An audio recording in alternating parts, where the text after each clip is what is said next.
Hey, what's going on, guys? Kenzie here. There are two minimalist chess engines out there. The first one is called Micromax by Harm Geert Muller, and another one is Nano Chess by Oscar Toledo. What is similar between these two engines that they are kind of two smallest chess engines in the world in terms of number of characters being involved in the source code. So here is the tiny chess with the different versions. So you see, like, not really that lot of source code there, but it's heavily obfuscated. And the same we can say regarding the Micromax, which has a little bit better code layout in terms of, at least we have some indentations, but still, like, meaningless variable doesn't really tell us much on how in particular this kind of sort of a chess program works.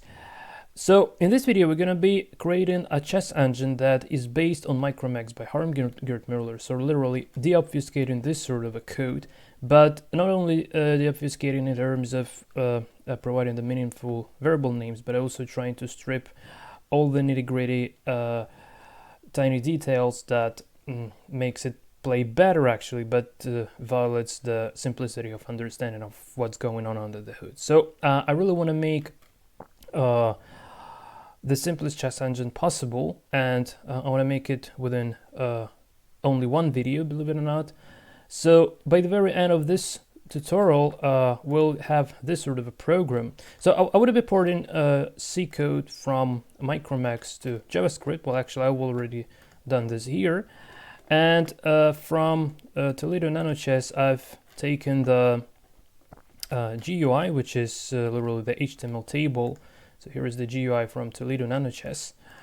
So the GUI is from, it's taken from here, but just slightly modified to make it a little bit more prettier. So we're using the Unicode pieces to Unicode characters to represent the pieces, and the chessboard is a little bit more cute here. So this is how the end result of what we're supposed to be developing in this tutorial is going to look like. And well, again, no castling. It allows cheating also, like you can go whatever with your king, you can just, so it's not box, it's just the minimalist approach basically. But anyway, the matter of our interest is actually trying to pick up the core concepts of how the chess engine works in its most minimalist representation possible ever, and not trying to make something strong and with a rich feature GUI. If you're interested in those sort of tutorials, you can check up my full-blown project where I've created this PBC, which stands for Big Board Chess Engine, involved with Stockfish efficiently updatable neural networks as the evaluation, and being rated like 2937 at CCRL. I'll give you all the links in the description just to prove what I've just said. And also I have a 95 video series, tutorial series on how to create this like complicated chess engine. So again, like this particular video is not intended for strength and speed, or I don't know. It's more like intended for clarity and for absolute beginners. I also have picked up JavaScript, which is definitely too slow for chess engines, but you don't need to install C on your chess on your environment. You don't really need to have anything apart from browser and the text editor to follow this tutorial, and at the very end get this sort of a application at the very end. So here I have this 95 video series tutorial on Big Board Chess Engine in C, and 12 video series on the sophisticated GUI that you can see right over in here. It also even implements the opening book, believe it or not. So this is very strong engine. So it's a kind of different story. So just to give you an idea, if you're not interested in this minimalist stuff, you can also check my more sophisticated stuff. But the matter of this engine is just trying to make a very small source code.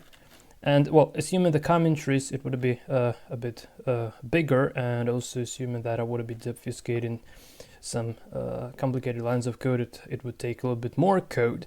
But again, like I'm targeting the simplicity and didactic purposes rather than obfuscation. So just trying to make a very minimalist engine from scratch in JavaScript. So this is some sort of a tutorial I would like to have when I just started chess programming. But when I just started, there was only like programming chess engine in C by Blue Fever Software, also known as by Richard Olbert, also known as Blue Fever Software, and his tutorial was a bit too complicated for the very beginner, but this one, again, I intended to have entire chess program within one video. So the way we're supposed to be going, I would be partially pasting the code from my pre-coded stuff, and partially I would be writing code on my own.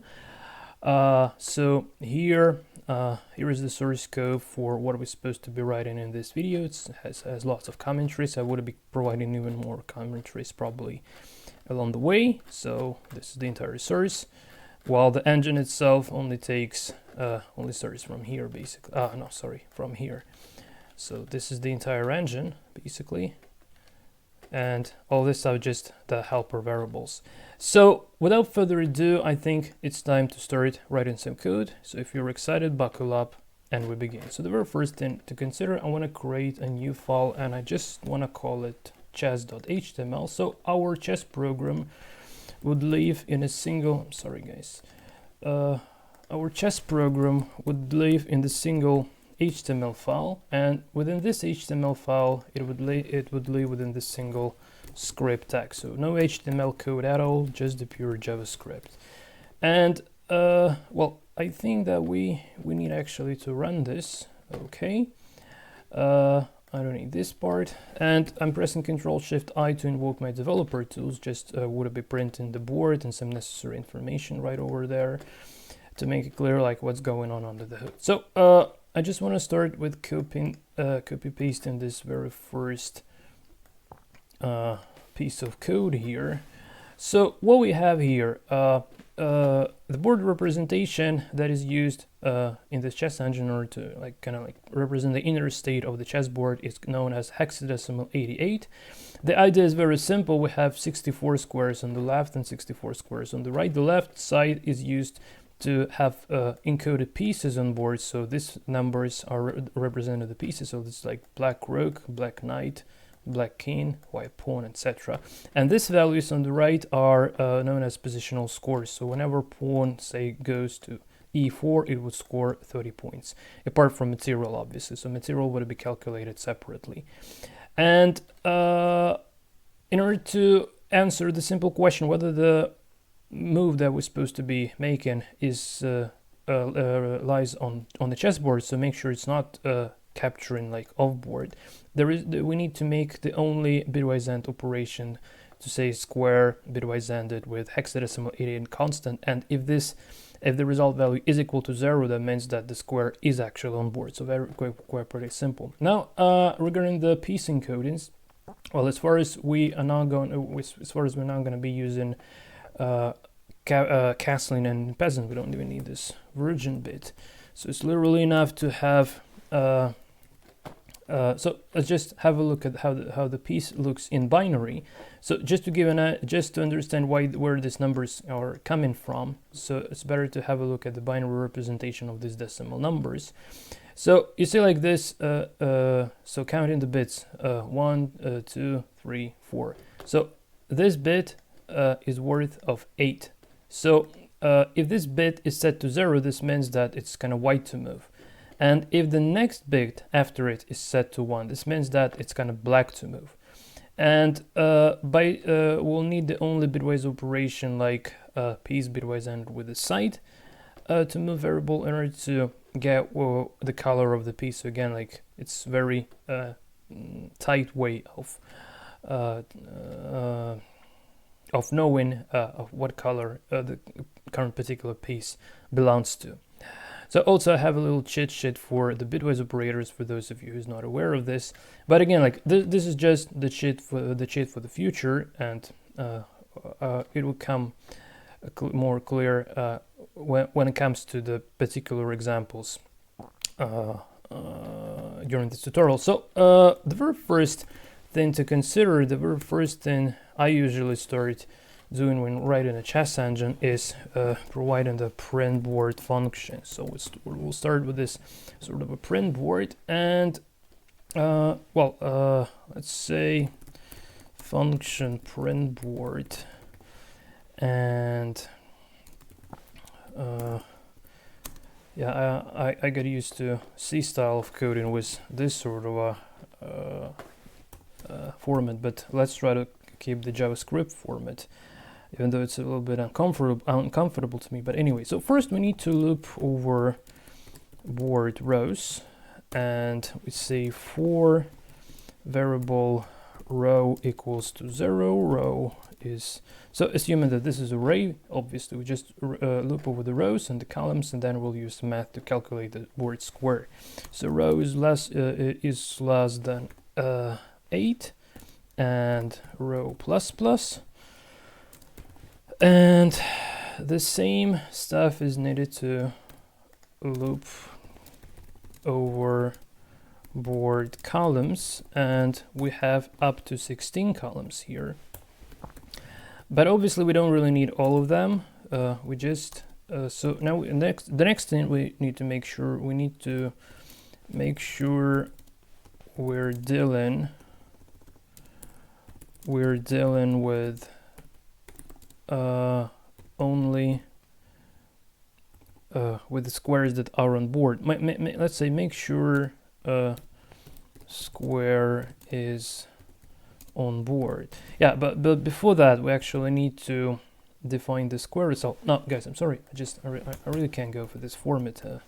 I'm sorry, but I would be going for the C-like format, because this JavaScript formatting really annoys me. I'm sorry for that. So first we actually need to initialize board square, or let's say convert row and column to board square. So I'm creating the variable called square, which is equal to row multiplied by the number of columns, which is 16 plus the column itself. And well, we can already actually print to the console our square. So this obviously would be from 0 to 127, because array indexing starts with a 0. So save, and let's have a look. Okay, I just didn't call the print board function, so let's try print board, and now it should be working. Call is not defined. Okay, yeah, obviously this should be a column. Okay, so this is it. So from 0 to 127. So I hope this is clear. But obviously we don't really need all of this indices. We just need those indices that rely within the board to make sure the square is on board. So I can simply say if, and now I say square bitwise ended with this hexadecimal 80 constant. If this is equal to 0, this means that the square is actually on board. So let's print only those squares that do rely on a chessboard. So now it's skipping the right part of the board, so it comes to the square 7, then starts with the square 16 and comes to square 23. So it literally goes like up to here, then skip this one, then goes up to here, skip this one, and so on. And in order to print our pieces, we actually need to create this piece array. I'm using Unicode pieces here, so just create this piece array here. Okay, and well, maybe, I don't know, maybe like make it like so. Well, actually, just wanna make commentaries a bit better. Okay, let's use the dot for an empty square for a while, and then in the GUI we'll alter this. Okay, so now we just if we just, well, let's say print, I don't know, pieces and 0, 1, 2. So just to give you an idea how the piece would look like, so it's printed 64 black pawns, but we need to take whatever available on the chessboard and use the piece index, use the piece code to index this pieces array. But before that, we need to normalize it a little bit, and assuming the piece encoding, we need to make sure that only so that actually so we just use the first, we would be using the first 3-bit, well actually we would be using the first 4-bit for both black and white, and in order to do this we need to bitwise end the piece code with a 15, which in binary is like 1 1 1 1. So we literally need to strip this black piece code, okay, and all this and the y1 actually remains there. So it's much easier to show rather than to explain, so we can simply say board, well actually let me just show you this sort of a thing. So board indexed by the square, and now we'll see the list of all of our pieces that we're traversing through. So we have 8 pawns, 32 empty squares, 8 white pawns, and the pieces respectively. Now if we just say pieces and like this, then not all of them would be, so we can't see black pieces. In order to see the black pieces, we just simply need to, what I just said, bitwise end the stuff with the 15 to extract the pieces, to extract the black piece indices, and properly index the pieces array. So now we have all the pieces. But as far as console log involves this sort of new line character every time, it's not the way to go. So we want to create, so we want to initialize board string, and this would be a simple string, basically board string holding the board characters. So right over in here, I need to simply to say we want to update board string with pieces. So we can simply say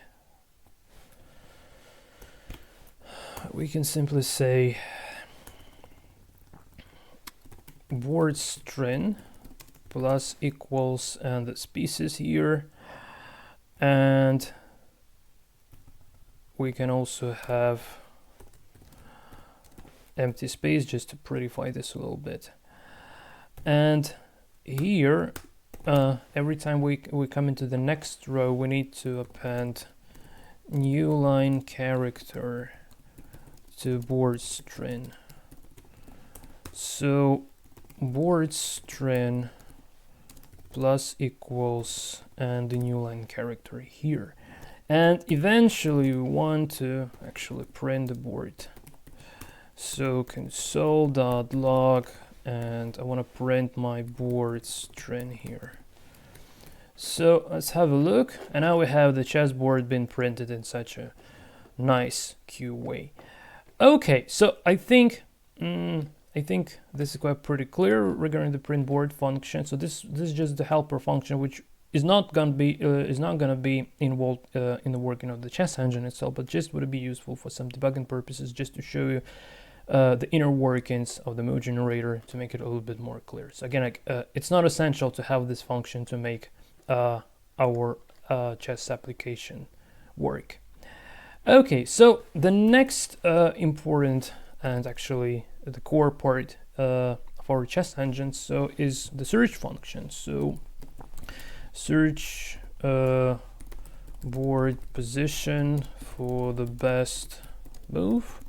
So I just create a function called I don't know, let's call it search position, and it would be taking a bunch of arguments, but at the moment let's only have the side to move here. I think this should be literally enough at the moment, at least. So now I also want to have a couple of constants for my side to move. So the color constant, so 8 is equal to 8, and white is equal to 8, and black is equal to 16. Why? Because that's how we encode our pieces. So we bitwise end piece with 8, we have the white piece. If we bitwise OR piece with 8, we have the white piece. If we bitwise end the piece with 16 we have a black piece respectively. So I hope that's clear. And obviously initially the item should be actually equal to white. Okay, so now we'll go to create a move generator. So the idea of the move generator is generate all the in this case this would be not all the legal but all the pseudo legal moves for the given position. And by saying pseudo legal I mean like king captures are reload. And by the way, king capture is going to be handled quite pretty in a quite pretty interesting way in this sort of an engine as proposed by Harm Geert Muller, the author of Micromax, that I was inspired by. So I just want to, okay. So the first thing, I just want to copy this bunch of variables that would be involved within the move generator. So here, so let's also go to spaces. So here we have the move generator variables. Okay, and this is the number of variables. The only thing that I want to change, I actually want to call DST square standard for destination square, but I just really want to call it target square. And also I want to even though it's not essential, it's not necessarily needed, but I want to have the source square because just for clarity. So source square is where the piece currently at. So have a look at the board. So let's say the from square for this piece is E2 and target square would be E4. But again, like to make it easier, so in order to avoid memorizing the squares and keep in mind the board in the end, it's easier to have this array mapping the squares to the coordinates. So I hope that's clear as well. So I would actually like to call this coordinates, and we can simply say, let's say console.log, and let's say we have a square. Well, let's say, I don't know, say square 20. So say coordinates and the square 20, and it should print. So this is the E7. So square 20 is E7. So it would be easier to generate the moves when we see the human readable algebraic notation instead of the bare from and to square codes. So I hope that's clear as well. Okay. Now the move generator itself consists of 3 nested loops. So we should loop over board squares. The second loop is loop over so-called piece step vectors. It's not that complicated how it sounds. It's literally like or the directions. So let's say loop over piece step piece move directions. Let's just make it for simplicity. And loop over I don't know, loop over squares within a given direction, and this is only needed for sliding pieces. Okay, so this is it, and well, obviously we'll start with a very initial loop. So we need simply to say for variable square is equal to 0 and square is less than 128, the number of board squares, and square plus plus.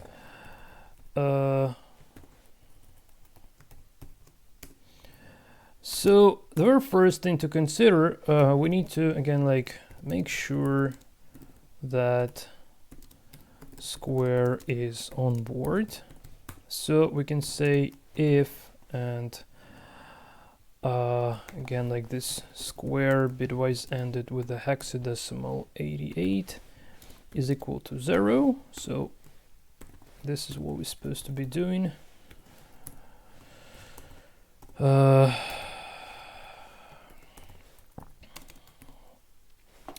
Okay, and also we need to pick up a piece. I'm just a little bit slightly referencing the code to make sure not miss anything, because it has been a while after I made this sort of an engine for the last time.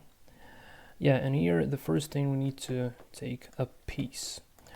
So, well, you know, guys, I just bear in mind this two nested loops. We'll implement them later on. Just want to drop them to avoid getting annoyed by that.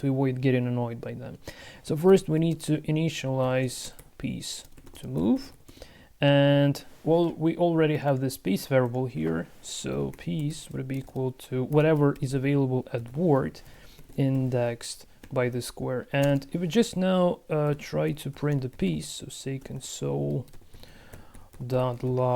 and print this piece, it will be printed the piece code, obviously. And also, yeah, I need to call this search position now. Okay, so we have the pieces, so we loop over the board just like within the print board function. It's literally the same stuff, and we have we have the piece codes available where this sort of stuff occurs. And also, again, like we could have used the bare square variable for our kind of sort of source square, but just for simplicity and clarity, I want to say init source square as well. So I can simply say source square equals to square, and if we just print our source square, it would be all the squares on the chessboard. But well, obviously the next part would be to pick up only the pieces that belong to the given side. But again, like for now, it's just a matter of initializing the from square, the source square for every given iteration here. Okay, so the next thing to consider, we need to make sure that this piece belongs to the side to move. So this is it, and again, it's assuming, so make sure piece belongs to the side to move. Assuming our brilliant piece encoding by Harm Geert Muller, we can simply bitwise and our piece code, either this or this, with a side to move, which would be either 8 or 16. So if piece is white, bitwise AND operation with 8 would give true, because this one, bitwise AND with 8 in binary, would be like 1 0 0 0, would give true if white piece, and bitwise AND with 16, bitwise AND in this bit would give true, because the 16 is 1 0 0 0 0. So I hope that's clear, and we need to simply to say, so if p is bitwise ANDed with a site, and again, like a site variable is something that we take in within as an argument within our search. So now let's print both our square and piece here as well. So let's have a look at the square first. So okay, I didn't specify the side to move. Okay, search position and the side to move. Okay, so starting from 96, and again, like if I just try to print here this coordinates, and for the source square, it would be given us the proper coordinates. So we have pieces on A2, B2, C2, these are the points, and then like on A1, B1, C1, so on. These are the main pieces here. So I hope that's clear. So now we did pick up only white pieces to move, and we, obviously now we generate moves for white pieces. So I hope that's clear. Okay. The next thing to consider starts getting a little bit more complicated. So we need to extract the piece type. So this would have been needed in order to avoid, in order to distinguish between pawns, kings, and slider and leaper pieces later on. So well, starting from here, I really should be accurate, so probably I would be just grabbing this stuff one by one. And again, type, I just want to rename this a little bit. So here I want to extract piece type. And in order to do this, we need simply to bitwise AND piece with the 7. And why? So 7 in binary is 3 ones. Like so, this would be 7. This would be 15. This would be 7. So literally extracting the bits from the first 3 bits. So that's how we can get the type of our piece. And this would have been needed in order to later on use this type to reference this piece move offsets table. Now it's getting a little bit more complicated but interesting at the same time. So the move offsets, well, we'll come to this just right in a moment. Basically, I just want not to miss anything, just to make sure that everything is working properly. So and okay, also want to initialize the directions. Okay.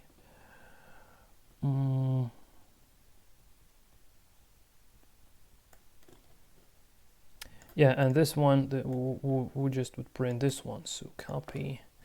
And by the way, did I already rename the type? Well, let's call it piece type to make it more explicit. Basically, piece type. Okay, and here we want to initialize directions. Just trying to print this first. So sorry, console log and directions. Okay, and we're using type plus 30 within the move offsets. So the move offsets, so plus 30 starts from here. So here, yeah, so the directions should be either so these are the piece types. Okay, so just let me just, okay, type is not defined, excuse me. Piece type, yeah, this is it. Yeah, so here we have the types of the piece. So if we just strip the bit that is responsible for the color, so either this bit or this bit, and literally in order to extract this, we only need to reference the 3 least significant bits here.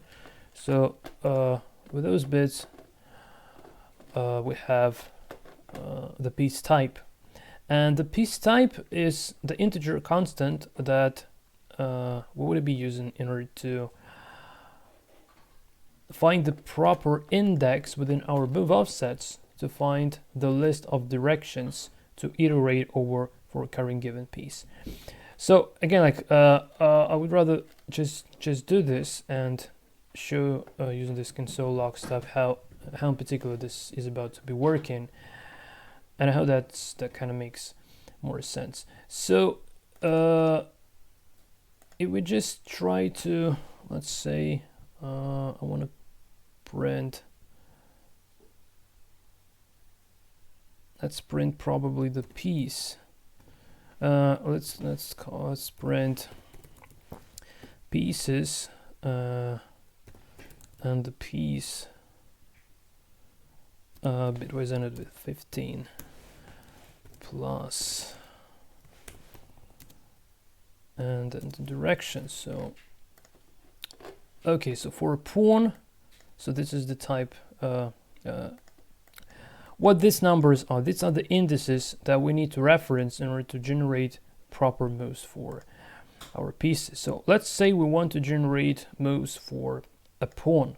So this is 3, index of 3, and now we just go to 0, 1, 2, 3. So we are here. So starting from this 0 and up to this 0, here the possible move offsets for well, actually, hold on a sec. I'm a bit confused why this goes for black pawns.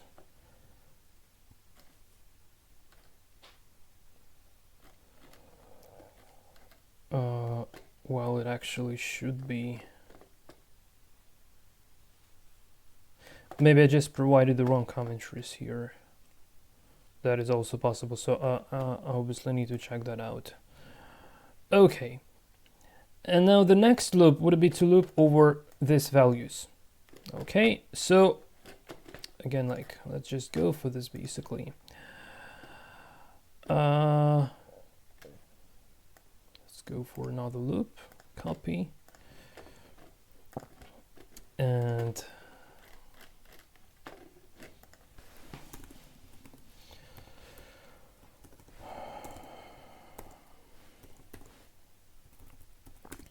so what is known as a step vector is just the directions for the current piece to go. So loop over piece move directions. So we're using the step vector which is available here, being pre-initialized, preserved, and to get the particular. So this is the loop. I just want to print this. Say console.log and the step vector, and now we should be for starting from white point, we should be getting this values we are iterating over as the kind of piece move directions. Okay, so we just try to, yeah, exactly as expected. So minus 15, minus 16, minus 17. So yeah, this are for the pawns, for the pawn. Yeah, well, actually, it seems like I made a mistake in this commentary. So this actually seems to be like the white pawns, and this seems to be like black pawns, right? Okay. And this means that from now on, we can actually already be generating the target square based on this sort of step vectors. So assuming the array baseboard representation for white pawn minus 16, it would be here, one step ahead, minus 15, capture, minus 17, another capture. Maybe in a different order, but it doesn't matter really. So it's the number that represents the offset that we need to add to the target, to the source square with a p set, to actually calculate the target square. Okay, so the next thing to consider would be to initialize our destination square, so, or the target square. So I want to initialize target square and just call it target square equals to the source square, and another loop. So this is the very last and the most interesting one. So we need to make a loop over squares within a single kind of array or direction. Okay, so probably we just don't print anything here, and here we want to loop over squares within a given let's say move direction array, or as they call it, a step vector. So do, and here while it's not capture, so here we have a condition to break out of loop over squares for non-slider pieces. So slider pieces would drop off this loop when they hit the edge of the board or the opponent's piece, obviously. But another brilliancy behind the implementation of Harm Geert Muller, the author of Micromax, is that we fake capture for non-slider pieces. And that's the way how we break from this sort of a loop. So if we have a look at, so while not captured piece, so well, literally captured piece is equal to 0. So let's say captured piece equals to 0. Well, obviously we didn't yet initialize this captured piece, so it now should start a little bit more clear, I hope. Okay. Anyway, yeah, so initializing the target square.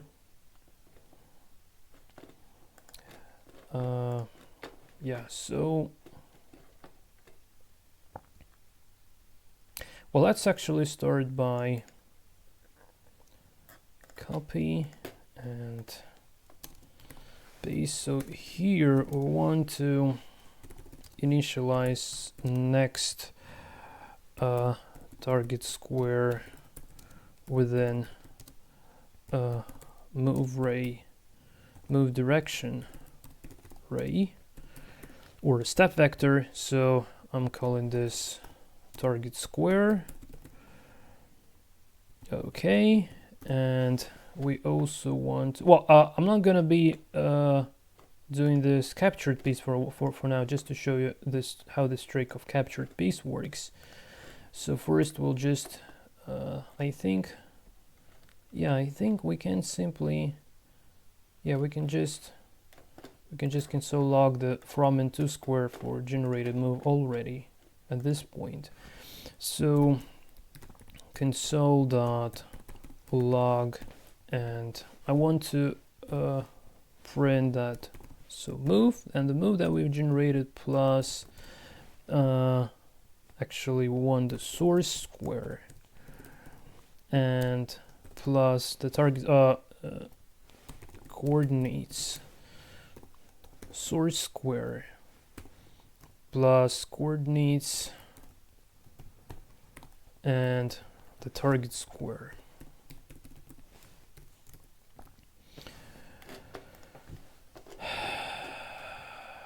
Okay.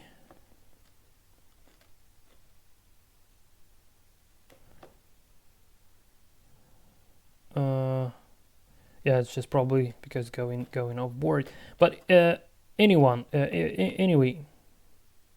it also goes off board at the moment. But there are a couple of kind of correct moves, like A2 to A3, B2 to B3. Well, obviously now pawn is capturing on the empty squares, which is wrong, so we'll correct this just in a few moments. But what I wanted to show you, that it actually generates the moves for pawns. So another issue here. Well, let's say take, so G1, I don't know, like the knight goes. So knight would be going, well, just show you visually. So let's say knight here. So in current implementation, knight goes here, and then it goes here, and again, and then it goes here, and then to the infinity, basically. So as soon as we fake the capture for non-slider pieces, we would actually be capable of preventing that sort of a behavior. So let's probably start with that first, and we need to initialize our captured piece for this purpose. So we want initialize captured piece, and it's equal to the target square. And now the most essential part is where we fake this, fake the capture. So this is it. Copy, and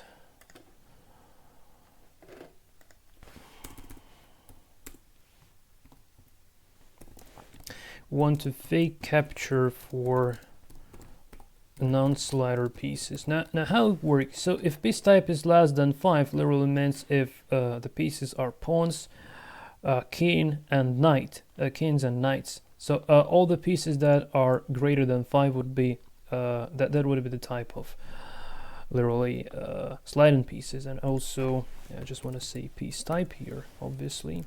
So now it should have less moves already, but again, like it's hard to say. Sorry, it's hard to say the moment because it still goes off board, so it's kind of too many moves here. So I'm not even sure on how to.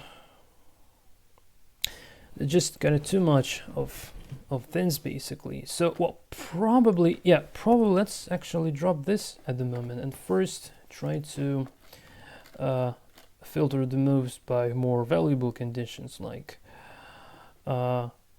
say we want to break the loop if we go into the offboard. So copy and let's say drop slide in if hit the edge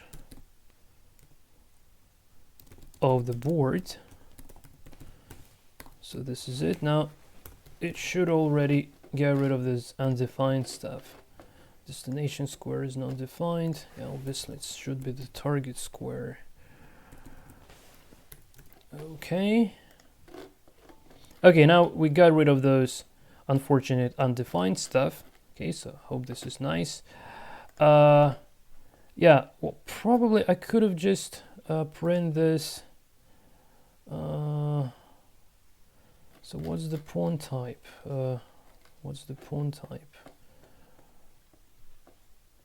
If greater than 2. Okay, so let's say if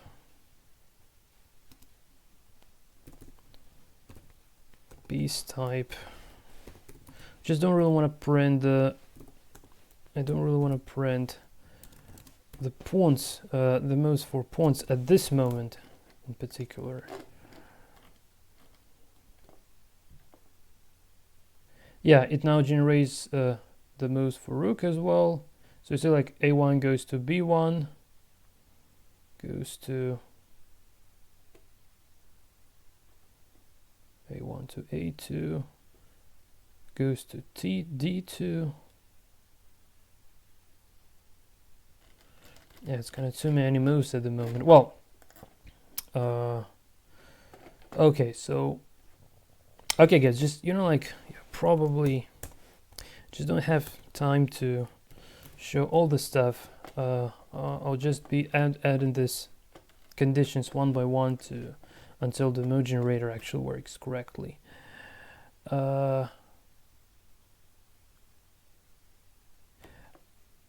So yeah, we did initialize the captured square, but we didn't yet initialize the captured piece. Yeah, so well, actually I think just to make it a little bit faster, just grab the entire part.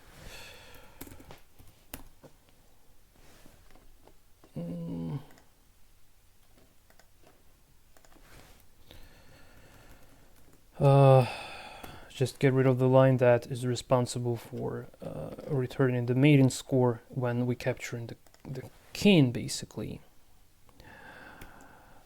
Okay.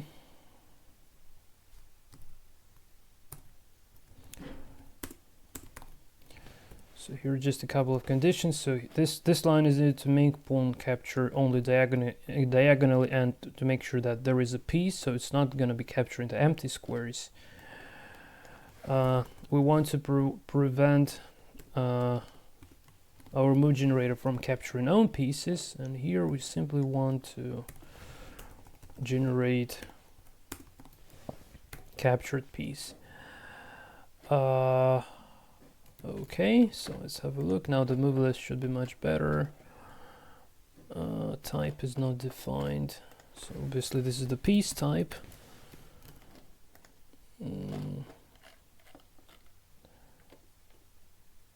Yeah, and this is it. So it goes a to a3, a to e4, a to e5, and so on. So what I was trying to show that if no piece, no fake of a capture, then pawns gonna be acting like rooks basically. So in order to avoid this, now you see the move generate the move list finally starts looking something really nice. So a2 to a3, and then it drops because the capture has been faked. Okay, then b2 b3, c2 c3, and so on. And it's the same for knights. So say this knight going g1 to f3 and not sliding along the board anymore, which is good. But we don't yet have the double pawn pushes here. So in order to have the double pawn pushes, we need to so this is called like unfake the capture.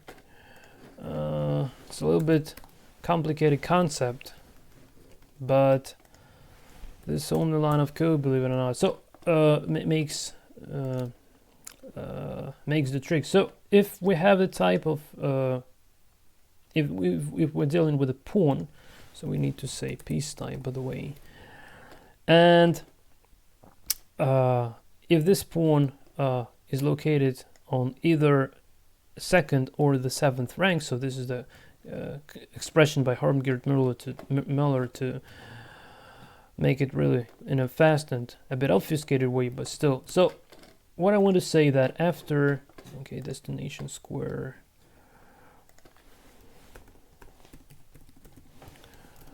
that after we enable this double pawn pushes, it already can go like not only a2 to a3, but also a2 to a4.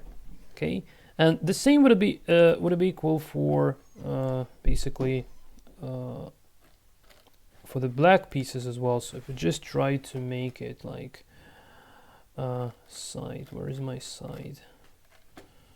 So if side would be equal to black, it would be the same, but now it generates like first, yeah, starting with the knight, with his knights, then a6, a7, a7, a5, b6, b7, b6, b7, b5. So the double pawn pushes are handled for kind of both sides. Okay, so let's move further on. I just want to make sure not to miss anything here.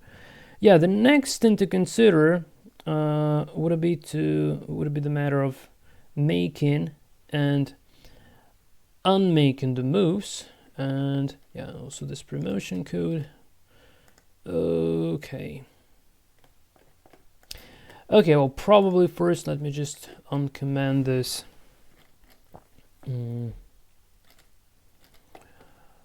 Where is the line? Okay, this is it. So the idea behind this line, so we want to return a maiden score if king has been captured.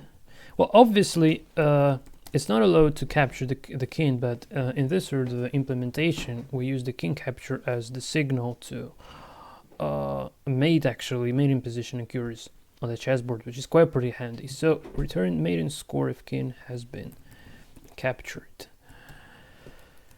Okay, so this just this line would be preventing us for generating illegal lines where there is no more king on the board and the engine would try to calculate something still. So I hope that's clear as well.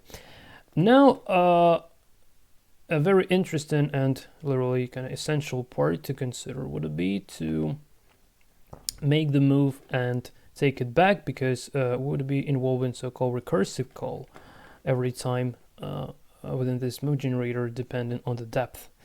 So let's actually go and implement this as well. So first, well, I probably just grab this entire make, move, and take back stuff. Okay, and just paste it right over in here. So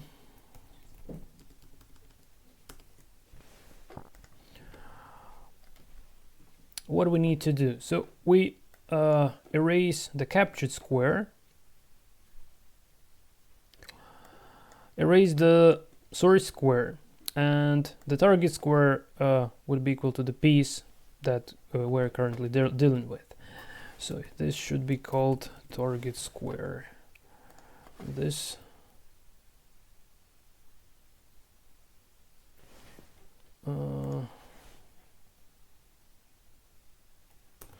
Okay, what kind of source square?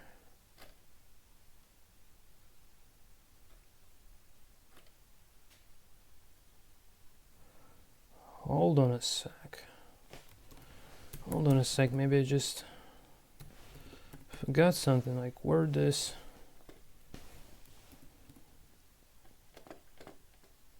Oh, they call it source square. I mean, I call it source square. Okay, so that's clear. That's fairly enough. Okay, so source square, target square,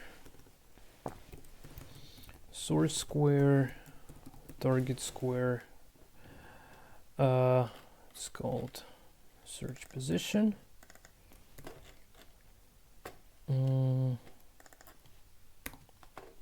This minus is needed for the micromax algorithm purposes. Okay, we only have the side now, right? And we'll now involve the depth. We don't yet have this alpha beta scores at the moment, so we also need to take the depth here. Okay.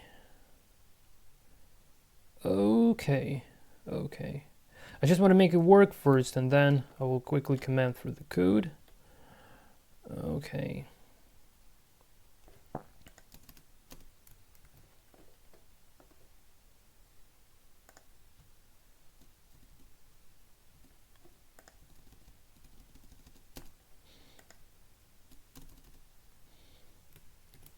Okay. So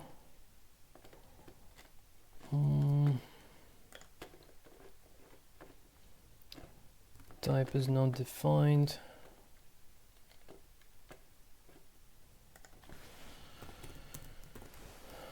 Okay.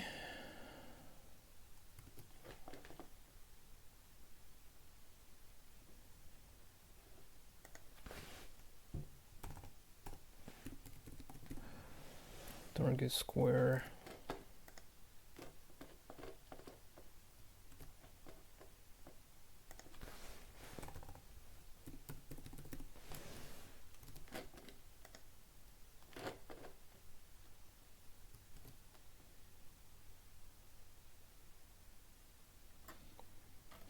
Oh, as far as this is the recursive function, we already need to specify the escape condition. This would be the evaluation part.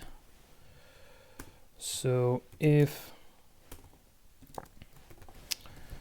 depth is equal to 0, we want to at first here I just want to return basically, and let's give the depth of 0 to actually avoid any recursive calls. I mean to return immediately. So okay, I'll probably I need depth 1 instead. Okay, so now it only generates moves for this sort of okay, and the very exciting part of this, I just want to instead of printing this moves, I don't really want to print the moves anymore. I just want to actually print the board before and print the board after. So just to give you an idea of how the move make and unmake move stuff is happening. So yeah, this is it. So we have a position, we make and move. Not sure why it's printed twice here. Oh, that's because I just print this twice. Okay. I don't need to print this twice. Okay. So we have a position, make move, take back, then make another move, another. So trying all the moves. Later on, we'll be returning the evaluation for static evaluation for every of these moves. But just to give you an idea, like how the make and unmake move logic kind of works here. So I hope I hope this is clear. But this is only the depth of 1, so it's not generating moves for the opponent. So in order to make it generating moves for the opponent, we need to say the depth should be at least equal to 2. And in this case, the situation is even more interesting. So we have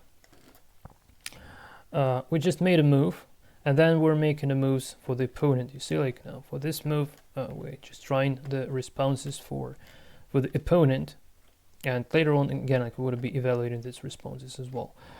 So I hope this is clear. Okay, if it would be the depth 3, it would be like first white move, first black move, and then loop over all the white moves, like again, and so on. And then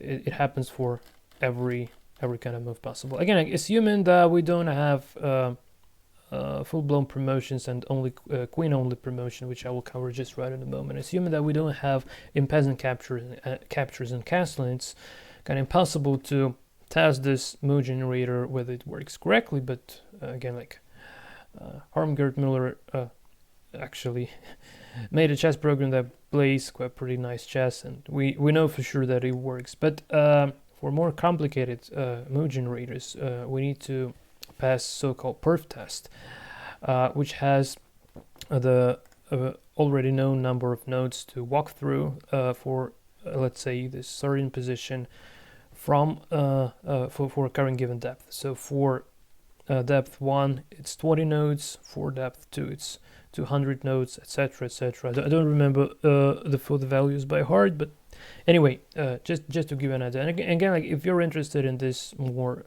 in this sort of a perf test, then make sure to watch my Bitboard Chess Engine in C series. It's available there. Just search for perf test, and that should be clear enough on how in particular that should be done. But again, like assuming this sort of a structure of our chess engine, it's kind of literally enough to have this sort of a just visual printings of how the move is made on the board and how it's kind of taken back. Well, actually not taken back, but how the next move is made on board as well. So this is the very core, the most essential part of how the stuff works, basically. So I hope this is quite pretty clear. And now the next thing to consider would be, well, let me just say recursive search call. Recursive, to be exact, this would be the micromax search call. Even though we're not dealing with the search variables at the moment at all, yeah, I think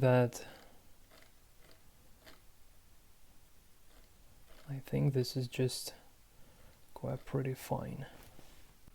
Okay guys, sorry, just being a little bit distracted. So let's move on now. I think it's time to turn our move generator into a real search, basically. I just want to make sure that I didn't kind of miss anything here. Okay, so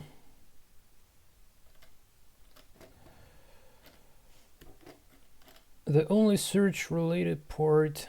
Okay, I also yeah, promised to walk through the code that regards to making a move and making the move. So clearing the captured squares, the square where the capture occurred, clearing the source square where the piece was, if any, this, like if any capture, source square equals to 0, so we reset the square where the piece was standing initially, like you've seen in this visual demonstration. So the source square started being empty and the target square has the piece that we just moved, so literally moving the piece. I hope that's clear. Now when it comes to promotions, well, if this would be the matter of castling moves and in peasant captures, some additional code would have been needed to strip so-called virgin bit from the rooks, but it's not needed in this basically implementation really. The only thing matters more is how do we handle the promotions. So when we all so when the piece type is less than 3, which means that the piece is either the white or a black pawn, and if the target square is either on the 8th or on the 1st rank, so a literal kind of promotion move. In this case, we force to the queen promotion. So 7 is the type of queen. So whatever we have in the board square, we just promoting this to queen. So how it works is kind of like we kind of like move the pawn to the promotion square, and then afterwards we just bitwise end this pawn with a queen type, which converts the pawn either to black pawn or to white pawn, because we already have the color bit being set in the whatever we have at the board at the target square, or literally our piece. So I hope that's clear basically. And when it comes to take back, it's the same step but in the reverse order. So the target square becomes 0, so square takes the piece, and this line allows to restore the captured piece, to restore the piece, if any, that was captured on a current given captured square.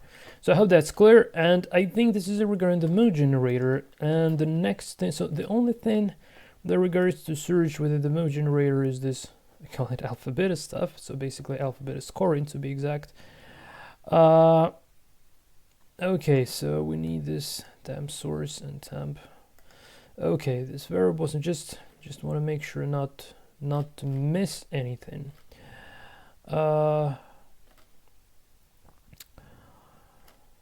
Well, alpha beta search is a very large topic itself, and I have really lots of videos making various optimizations of that algorithm in my unidentified video series on programming bitboard, chess engine, and C. But here we would be going for the easiest possible way. So the idea is simple. When we hit the leaf node, so let's say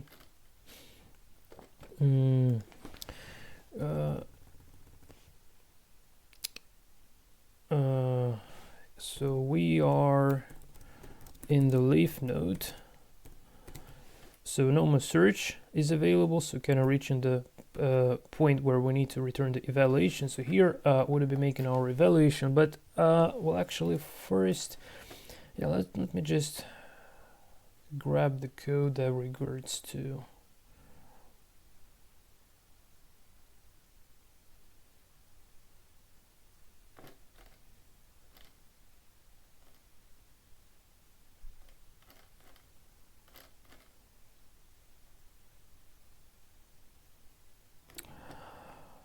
okay, well, I just probably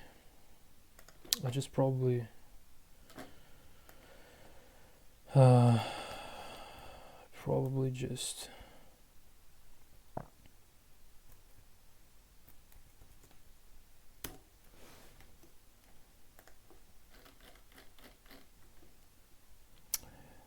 embed it inside, and that's kind of it. So we'll deal with the evaluation in a little bit more details, but here I think so it's just a matter of variable definition. I think I can simply paste them in. Hold on a sec, I'm just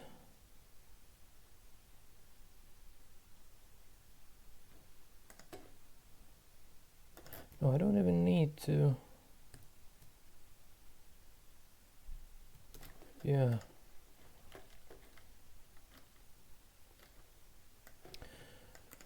Okay.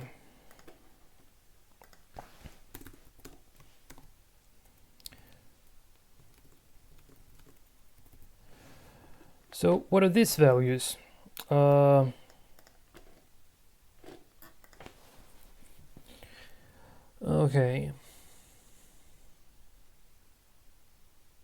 Okay, guys. So probably I just make it work first, and then try to walk through the code and explain how in particular it works.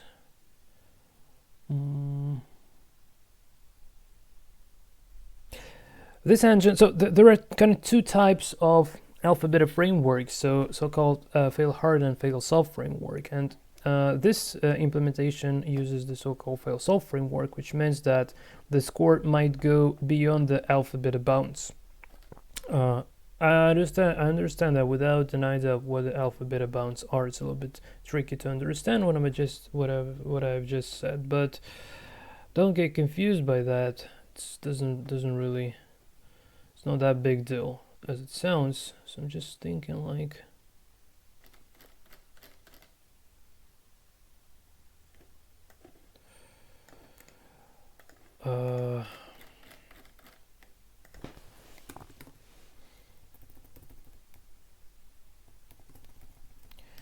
So now it should give me an error that alpha is not defined as well. Okay.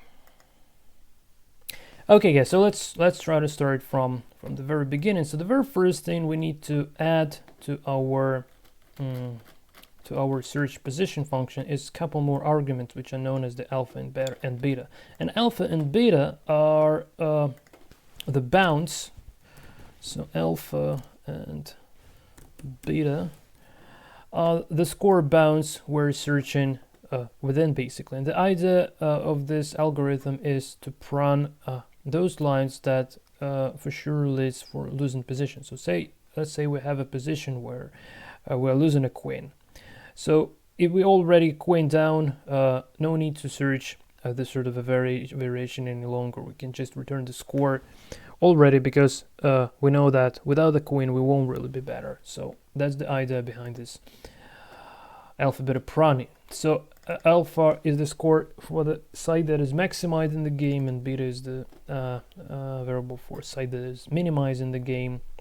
And every time we recursively call our search, we need to negate these values and swap them, literally. So here we need to say minus beta and minus alpha, like this. So yeah. And well, let's try to, oh, what have I done? Nope. So let's try to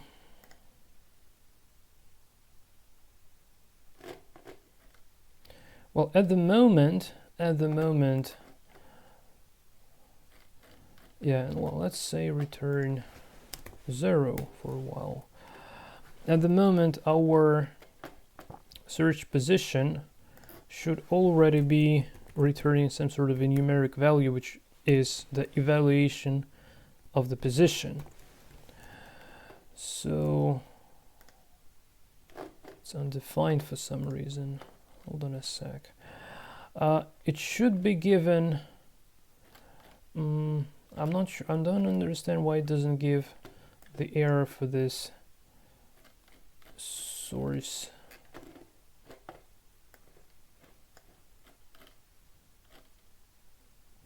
These variables are not available. Well, it's probably because it just grades those variables. Okay.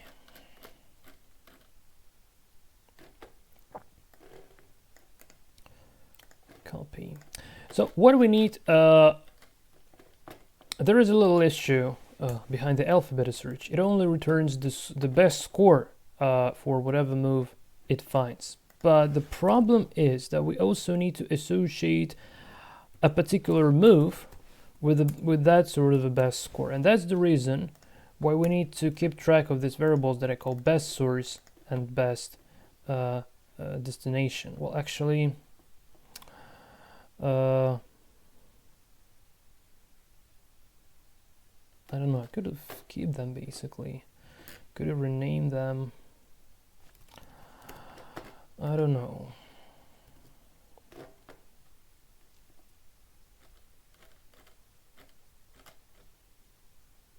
Oh, that's because, hold on a sec, I forgot to oh my god, I forgot to involve the most essential part. So this one, obviously. Okay.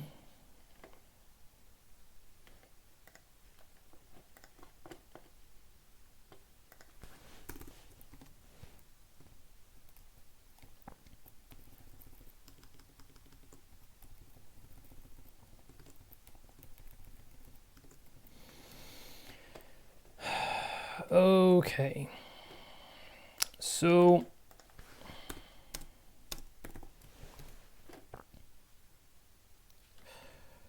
okay, let's basically focus at this alphabetical. Well, hold on, I just can't understand why it still doesn't return any value to me.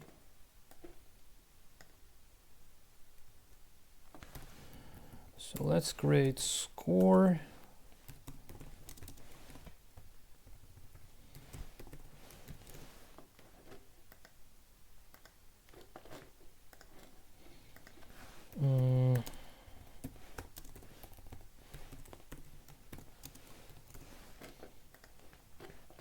Just can't get why the score is kind of undefined here, to be honest.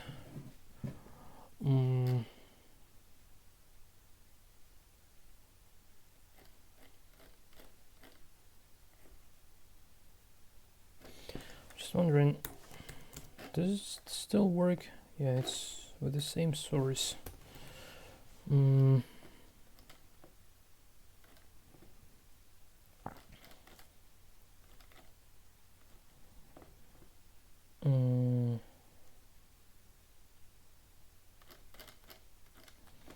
Let's try the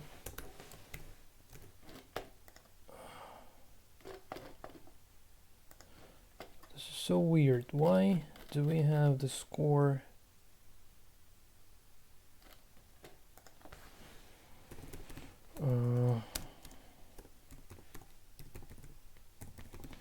I don't understand why the score is undefined. It should be 0. So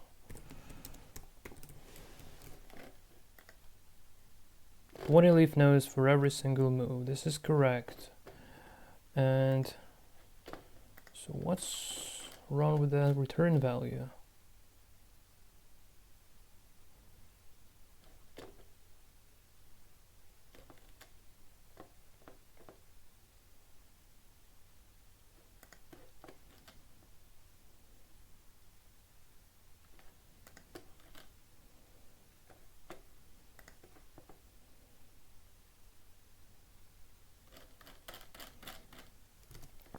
Hold on, guys. I feel a little bit confused because I have no idea, like, why it doesn't return the score. It should be returning the score.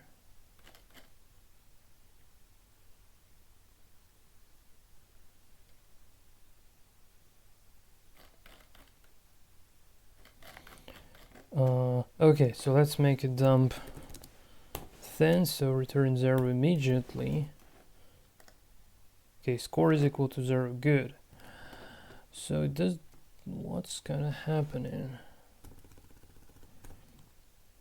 So we return in the leaf node on a beta cutoff, and here at the very end with the, so, okay. From the alpha beta terms, this node is known as so-called fail low node. Okay, and this node is known as the fail high node. But I'm really wondering.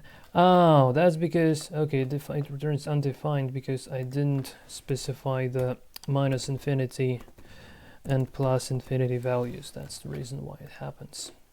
Okay, so source square, yeah, now it starts giving the error stuff, and yeah, it's really cool. So the source square,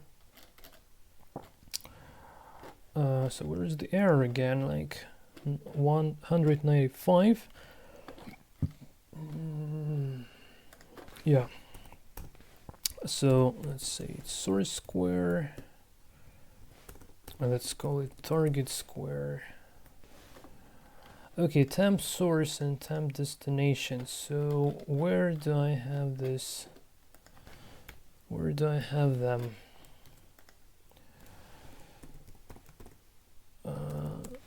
Where do I have the definition? Okay, I have their definition here.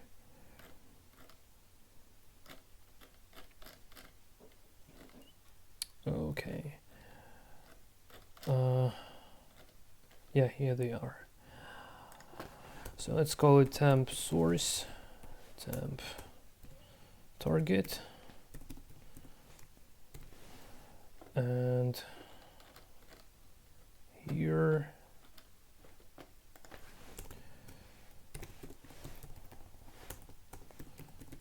temp target, well, square, it assumes the square obviously, 216, source target, save. Okay, now we got the score, and okay. Well, okay guys, so now I think it's already time to quickly walk through the algorithm. So we come into this search function. So the old let's start one by one. So this old alpha variable actually holds the value of the alpha before we made this recursive call here, and we use it to keep track whether it found a better move or not when it comes to when we want to update the best source and the best destination. So the best source and the best destination are the global variables keeping track of the associated best source and the best target squares for a current given move. So I just want to again like rename them to fit the style of the overall code. So target save. Now it should be no, it doesn't even give me the errors. Not good.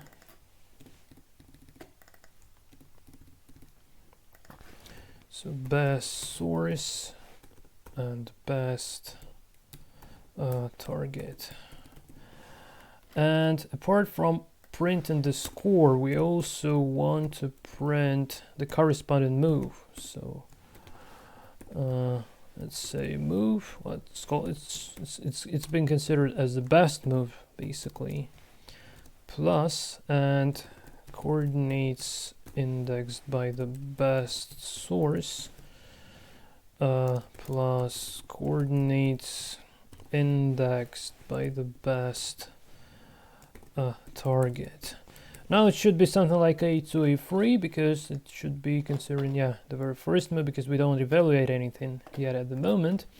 Okay, I think now it's we can go through the explanation. So we're calling the search position, and initially alpha is minus infinity, beta is plus infinity. So we would be observing this from the alpha perspective. So alpha is equal to minus infinity as well as the score. So this score is needed because of the fail soft implementation of the alpha beta search, because this score might be beyond the alpha and beta. Well, probably we could have even dropped that for simplicity, but I would rather just keep the Harm Geert Muller's implementation here. So okay, just forget that. So first we generate a move. Well, literally we don't have a move list here, so we just generate a move, and whatever move has been generated, we already make this move on a chessboard. So we made a move, and then we call in this search recursively. And let's say it's not kind of depth 1, let's say it's depth 2. So we made an opponent's move, and then we drop back here. So we return here, taking the move back. And now we need to deal somehow with our score. So if our score is greater than alpha, so for the very first iteration, alpha is minus 10,000, which represents the minus infinity. So if score is greater than minus infinity, that means that we are in the so-called principal variation node. So this is the this is known as PV, principal variation node. Well, actually,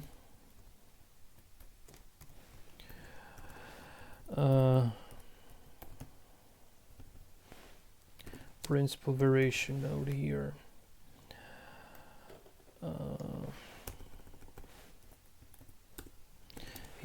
want to update alpha value. So every time the score returned from the recursive search call is greater than alpha, this means that we found a better move compared to what we have before. Now, I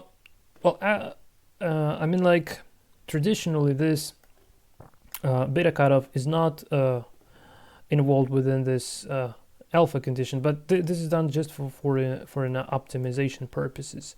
So another situation that we could have considered, that at the same time score might be greater or equals than beta. And in this case, this means that we can return the beta score immediately without searching any longer. So this is the core concept behind the alpha beta algorithm. And again, like the better move ordering, we have the faster beta cutoff occurs and the less nodes we need to traverse in order to get the same result, basically. But again, like, as far as this implementation doesn't allow to having a move ordering due to the lack of the move list, it won't really be that efficient. But just as a general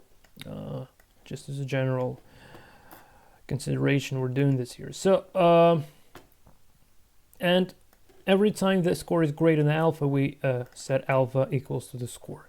And assuming that this is PV node or principal variation node, we need to save the associated source square in the target square. But here within the search, we only associate in so-called temp source and temp target that we've defined just right above, right over in here. And when the search is over and eventually we are about to what fail low meant? Fail low means that the situation when we didn't actually manage to increase, when we didn't manage to find the better move. So when we didn't manage to find the better move, and at the same time we have the value for our alpha that is not equal to the old alpha. So we just taken literally the previous best move we had, and we're associating the global best source with this latest temp source and global best target with the latest temp target. And that's the way how we associate the best score, returning eventually with the best move. So I hope that's clear.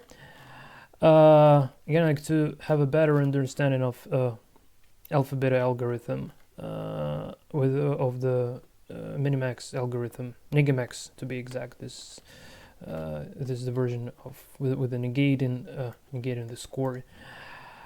So you just can have a look at my Bitboard chess engine in C series. There we have an alpha beta search with lots of optimizations like null move pruning, late move reduction, narrowing alpha beta windows, really lots of optimizations. So all this stuff, also the transposition table, all this stuff is explained there in much greater details compared to what am I doing here.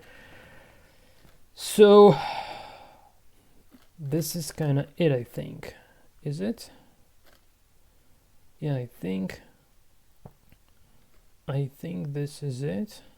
So the only thing left to consider is the evaluation. So to make sure that it would be returning a better move, rather than the random one. So here it just returns the first random move. Okay, guys, so in order to implement the evaluation, we need to keep track of two factors. This is the bare minimum, is the material score and the positional score.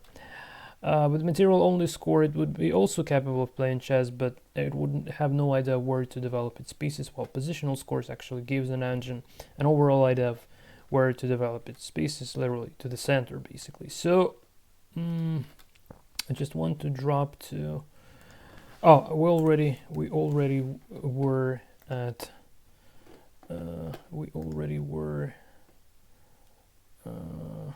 hold on a sec.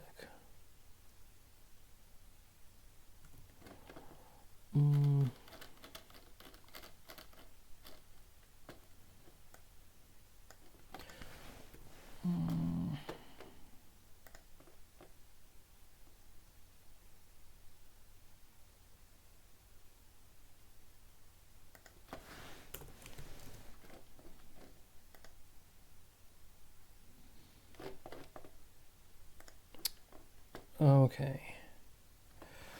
So let's, okay.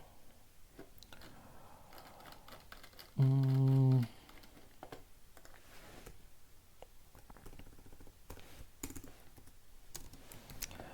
want to pick up a couple of, no, not a couple of, we already have the positional scores within our chessboard array being stored, and I just want to grab the array for relative piece weights.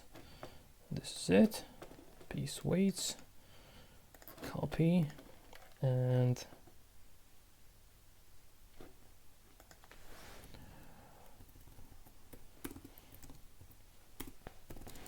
relative piece weights.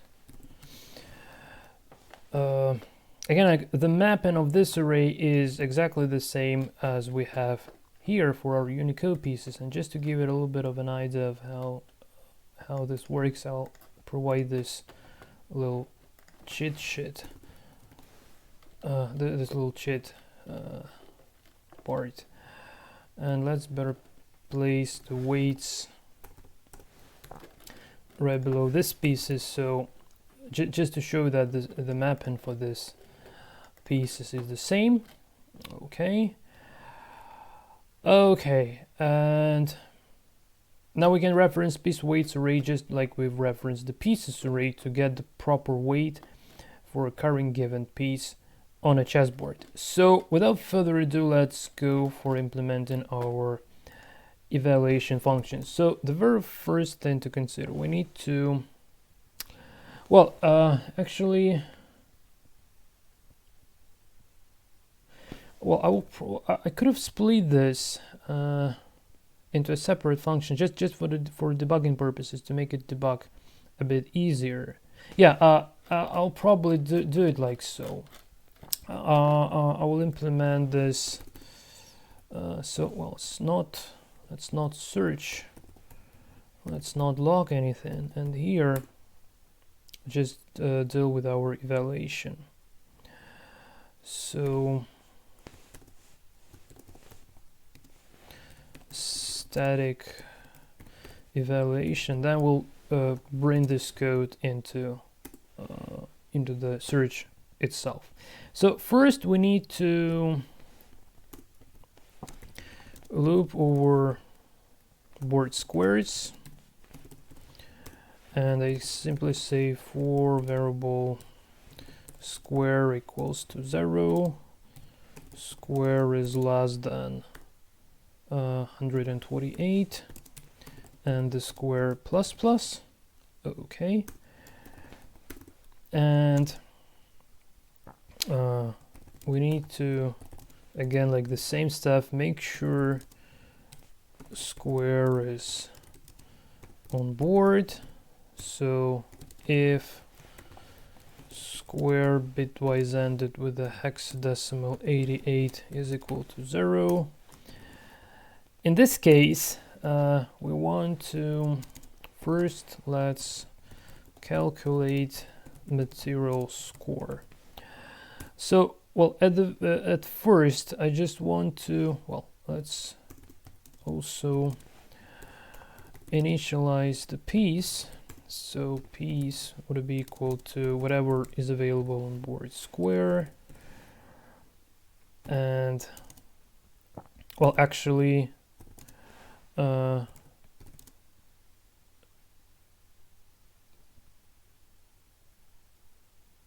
do we need to pick the piece of a proper site to move? Probably. Oh, no, we don't.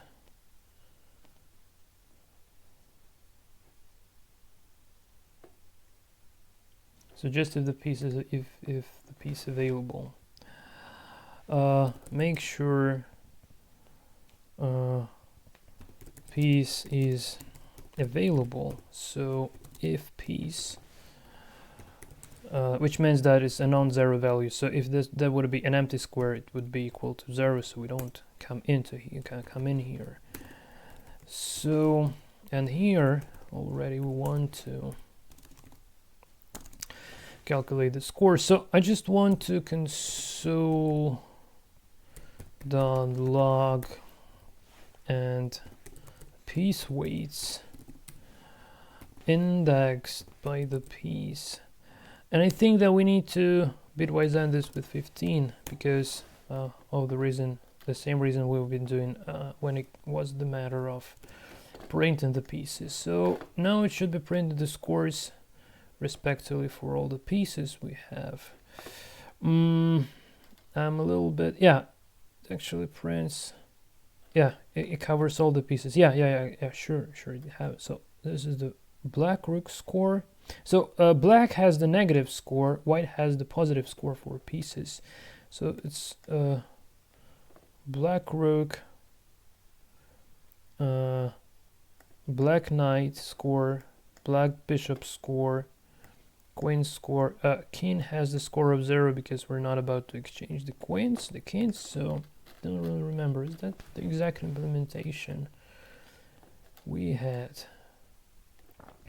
Oh yeah, that's it. Just forgot that because in a non-king capture engines I'm using the positive value for king as well. It just helps. It helps evaluation a little bit. Okay, so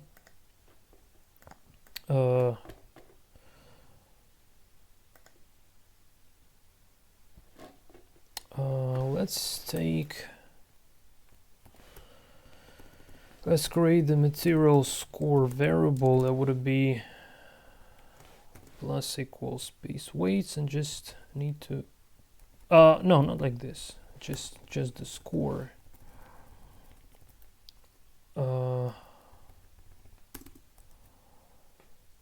So variable score equals to 0. So this is the static evaluation score, and eventually I want to console log and the score. It now should be equal to 0 because we have an even number of pieces. And now we just start taking away the pawns from the position or another pieces. It should be altering the score. So if I take away one white pawn, the score should be equal minus 100 because it's gonna pawn down. Okay, and if I just take away the corresponding black, score should be equal to 0 again, which is okay. So just a quick check with the rooks. So this should be minus 500 because that's the score for a rook. Okay. Now we just do the same for, let's say, queen. It would be plus 1900. No, plus 900. Okay. Yeah, it seems like it's gonna work in here. So the material is just fine, and now we need to add the score for this positional piece scores. We don't need this one. Well, actually, yes. Even though it doesn't cancel, let's just drop them as they are. Okay. So for white pieces, we need the positive score for these guys, and for black pieces, we need the negative score. Okay, so let's drop back to our evaluation, and here we want to calculate positional score. So let's say so side equals to white. If so, we want to say score plus equals and we want to take board and square plus 8, whatever square we have on the board. Well, let's say we calculate in the positional piece score for this pawn. So we need to say like 1, 2, 3, 4, 5, 6, 7, 8, and this is the corresponding value of the board array at the same time that we want to get. So how many the board would score on this square? Nothing, 0. But if it moves here, say, it will score 30. So let's say plus equals, yeah, like this, and here score minus equals board and square plus 8. So I think this is kind of it. I'm just wondering,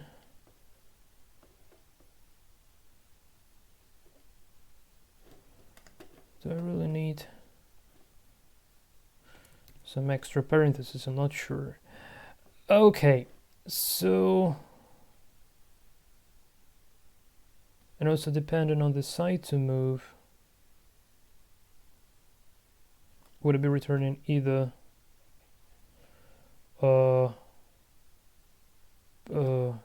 either plus score or minus score? Okay, so just at the moment, so square is not defined.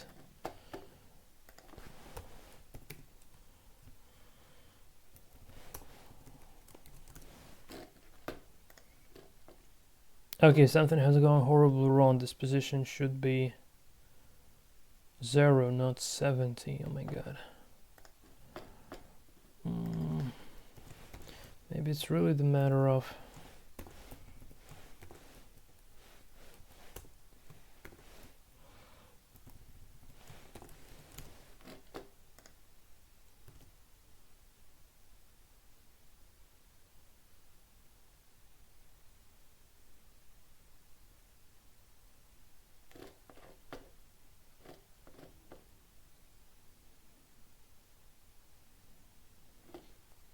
maybe it's not symmetric.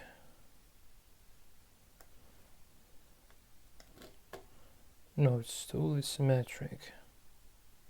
Okay, what am I doing wrong? Oh, piece. What am I doing? What am I doing? Not this side. It's a matter of piece, obviously. So piece. Bitwise ended with a white. Okay, now it's 0. Okay. Okay, so if I now move the pawn, say, from here to here, it should give me plus 30. Okay. Yeah, and if I move this pawn to here, it should give me 0 back again, because this is treated to be an equal position. Okay, this is good. And now let's say I move the bishop from here to c4. 1, 2, 3. It should be equal to 20, is it? No, 30. Should be equal to 30. No, 20. C4. Yeah, it's 20. Yeah, this one. C4. Okay, so let's restore the position back. I think this should already be kind of enough, really. Okay.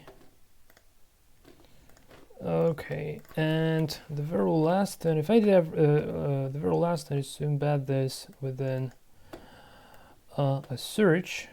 So just grab this part. Okay, just forgot the static evaluation.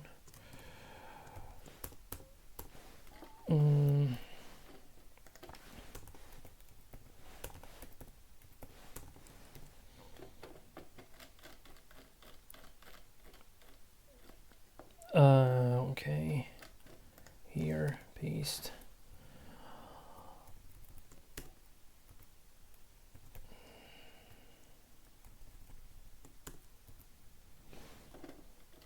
Okay, probably I can even make it like so. And now before return, we want to return the score. So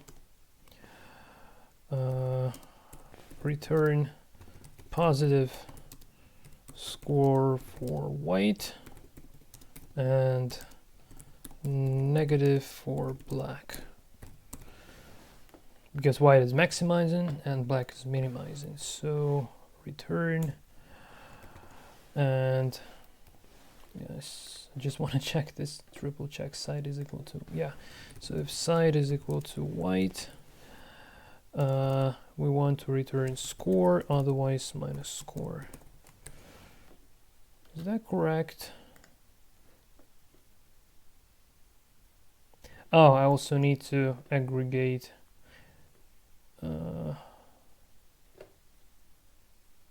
Yeah, I was just I was splitting them, but it's not essential. We can use the only score.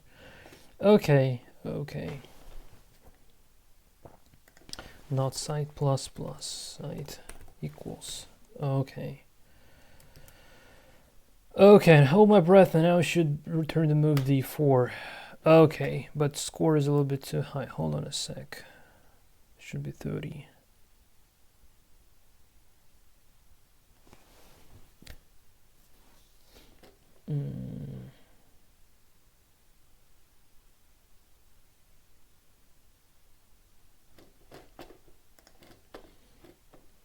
I don't understand why it's 60.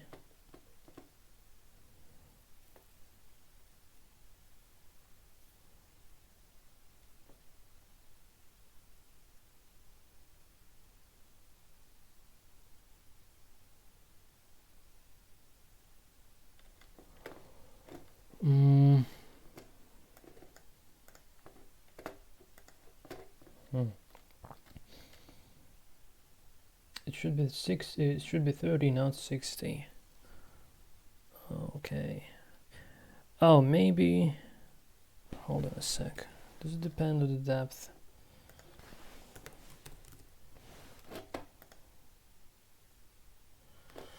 It does, but it's not what I wanted to have.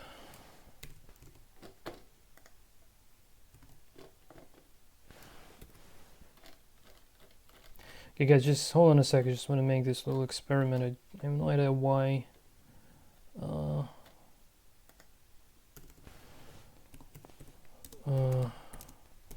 Can be, or can it?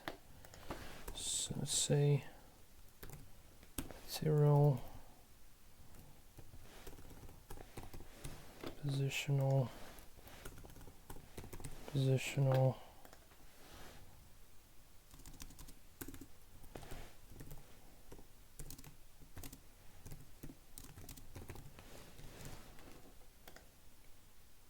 Oh my god, what have I done?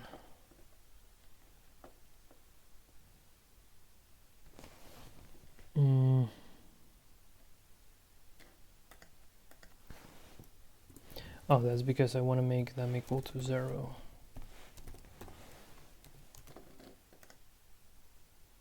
Yeah, it doesn't affect really. So the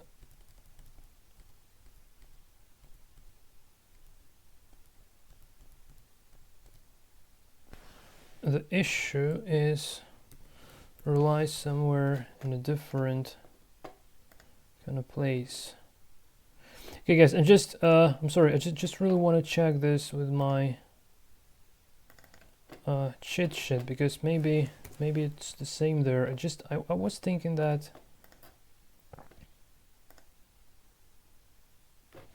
maybe just fine. I don't remember, so I just want to make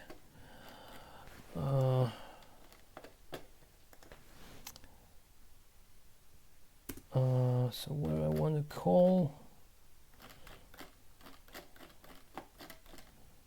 Search position.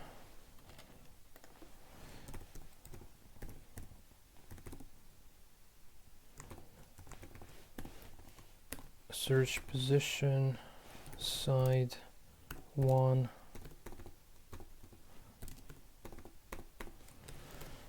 Just wondering what kind of score. No, it's 30. No, this is correct. So there should be some trouble within my evaluation logic.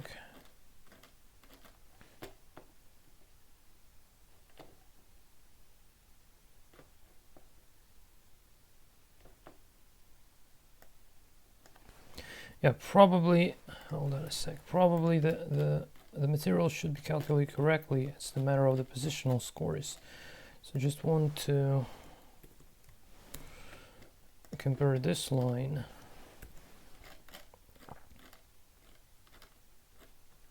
Sorry for wasting your time here, and just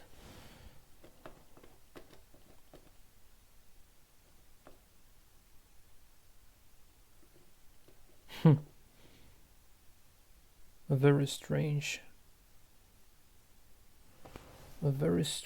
thing.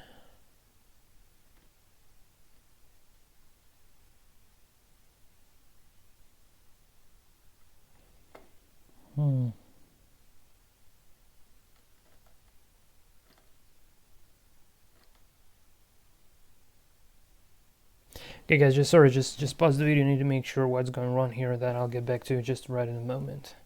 Okay guys, sorry, I've just realized kind of what was wrong here. I forgot to change the site basically. So by the way, it's where it comes very handy to have this print board function. So I just made this couple of debugging lines to print the board and to log the score every time, and this is what we have.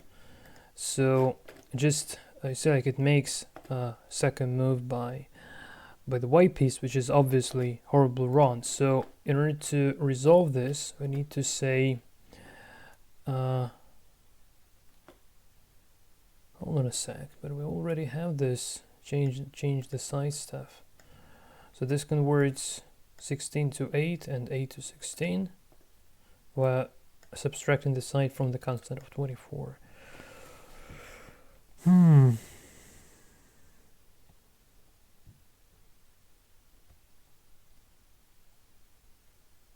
Okay, sorry, this wasn't the issue.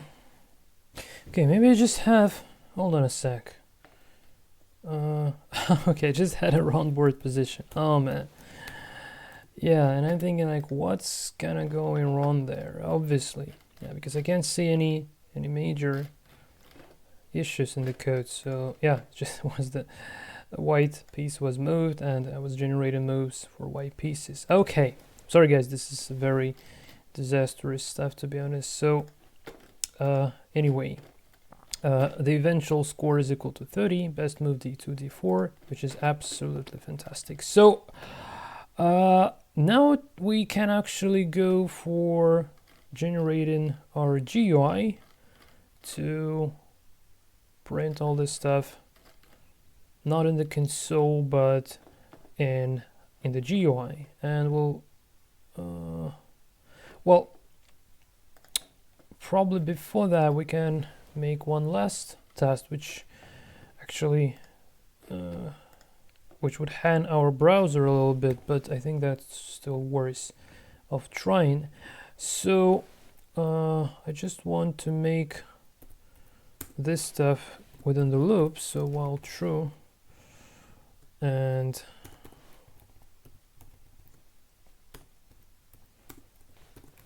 so just want to show you how the engine is going to be playing versus itself. And yeah, I also want to get rid of this unnecessary debugging lines. So let's have a look. Okay.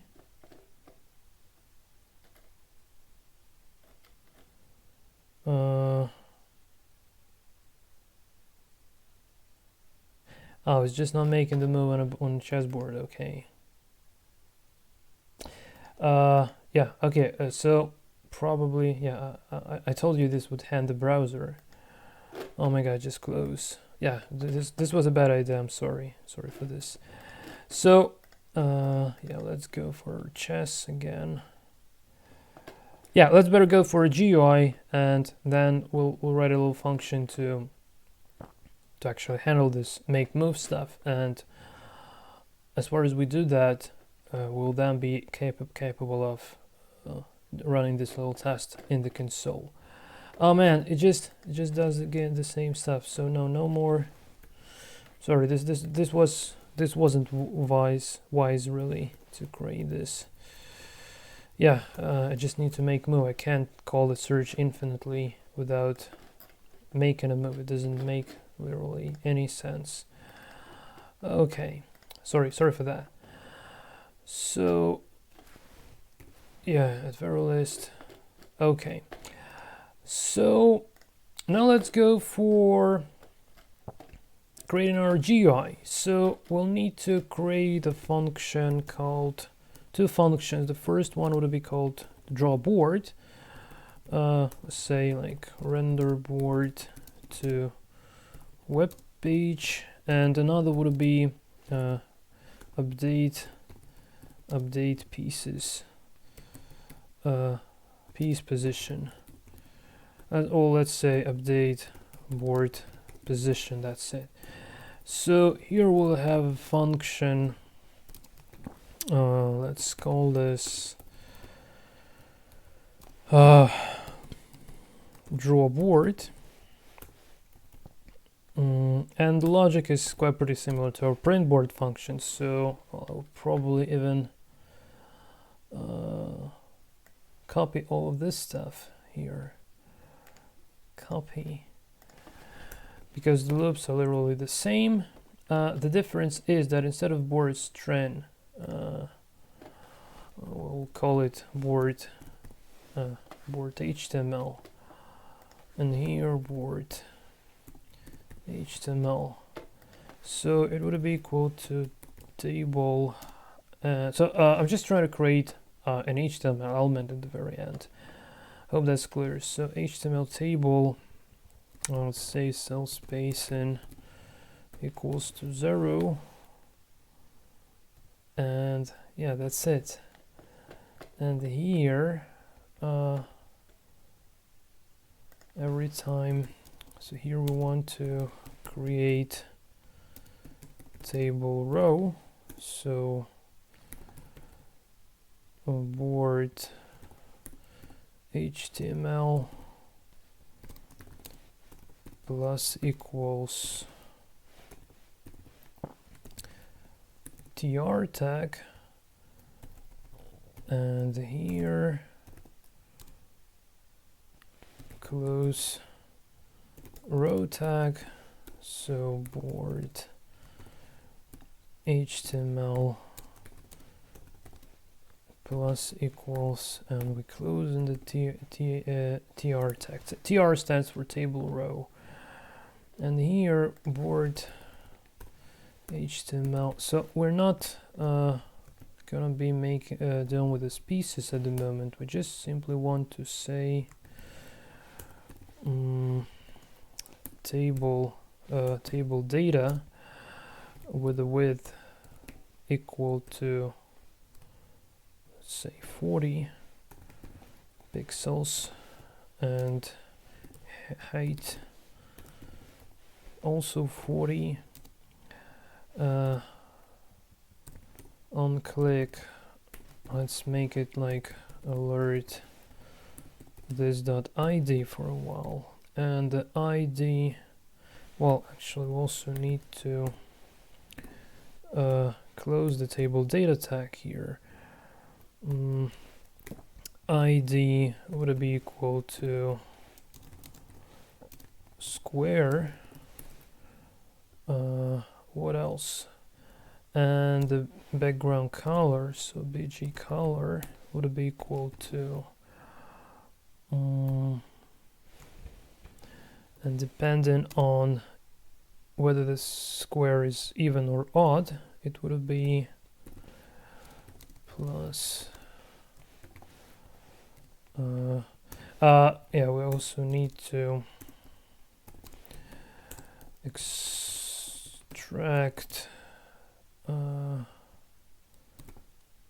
column from square, so column, or hold on a sec, no, we don't need this here, we already have the columns. Okay, sorry, it's a little bit different story. So I can simply say col plus row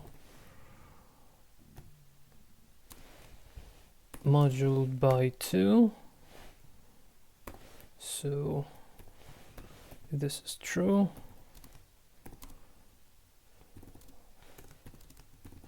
we want to have,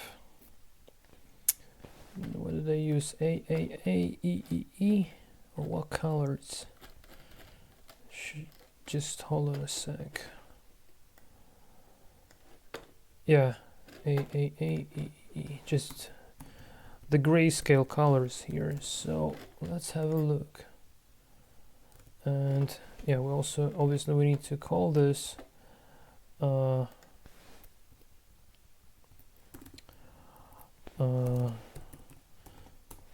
render board. So draw board. This should be done once. Okay, so we actually don't write anything to HTML document. Yeah, so I would be using the most simple way of things. So render HTML table to the document. I just say document.write, assuming that we don't have any other elements. It's okay to use this here, and word HTML. Oh my god, what have I done? Nope.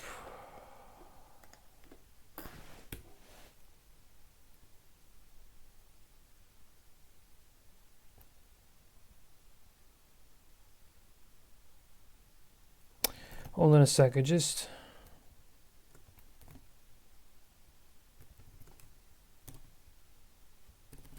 want to make sure at first that the board is, no, it's not printed, so something has gone horribly wrong.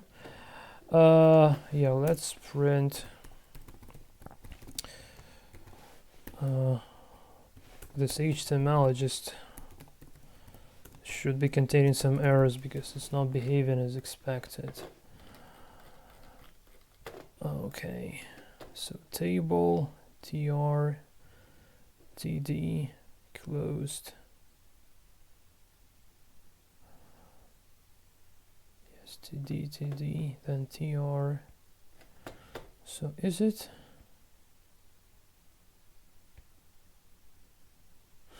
Okay guys, I'm sorry, I just probably missed something horribly. Well, the line center is needed for centralizing the pieces, but actually I was using the width and height of 60. Oh man, I don't really want to spend so many time on this stuff, but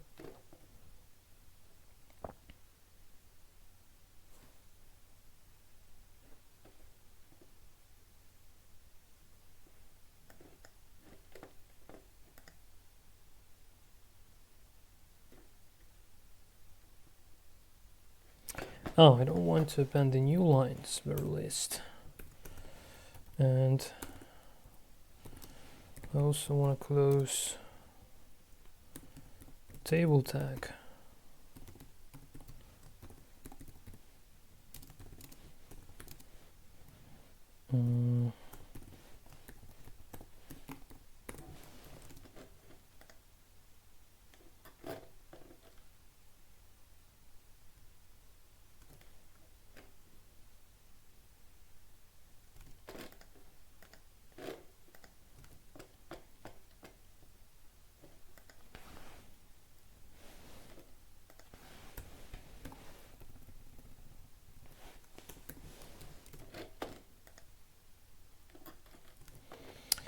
Oh my god, something is going horribly wrong with the layout. So what did I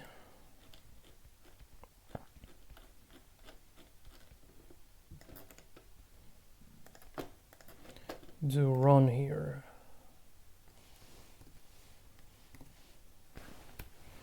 So we have the table.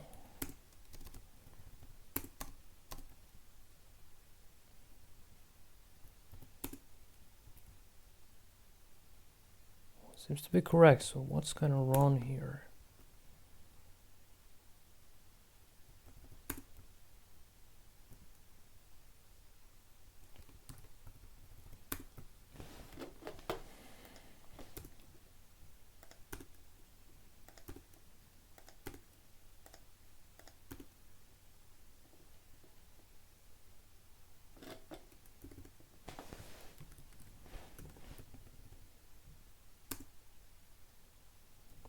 Hold on a sec, the structure seems to be correct, so why doesn't it work?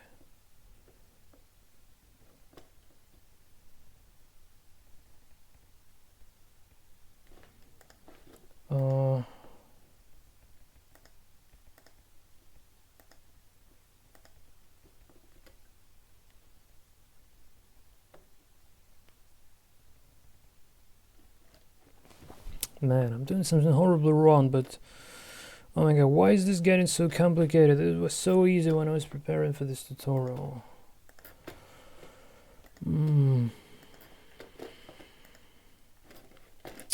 Okay. Oh man.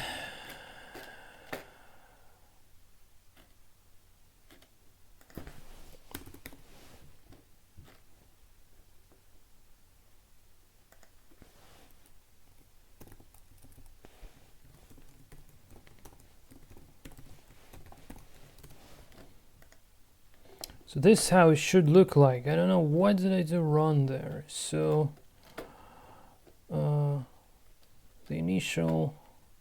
Okay guys, just I'm sorry, I just don't really want to lose time on this crap, because yeah, I swear I've created this code on my own. By the way, I've altered this not very long time ago, just a little before the record began. So okay, so here we want to create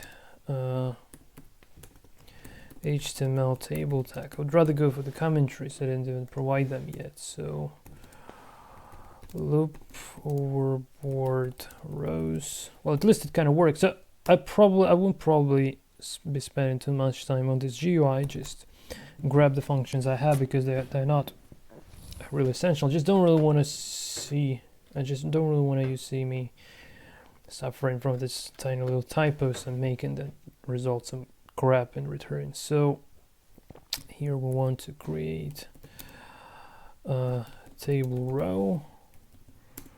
Here we want to close table row tag. I'll just show you how the inspected element looks like.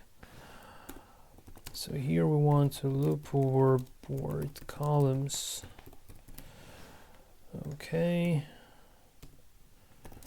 Initialize square. Make sure square is on board. Okay. Create table cell. So what we do here when we're creating the table cell, basically. Well, let's start from the beginning. So align center actually makes it. Oh man, you kidding me? Hold on a sec. What did I do wrong again? Draw board. Oh, just didn't call it. So align center makes it centralized. Cell spacing equals to 0 makes it avoid printing some spaces between the cells. What else?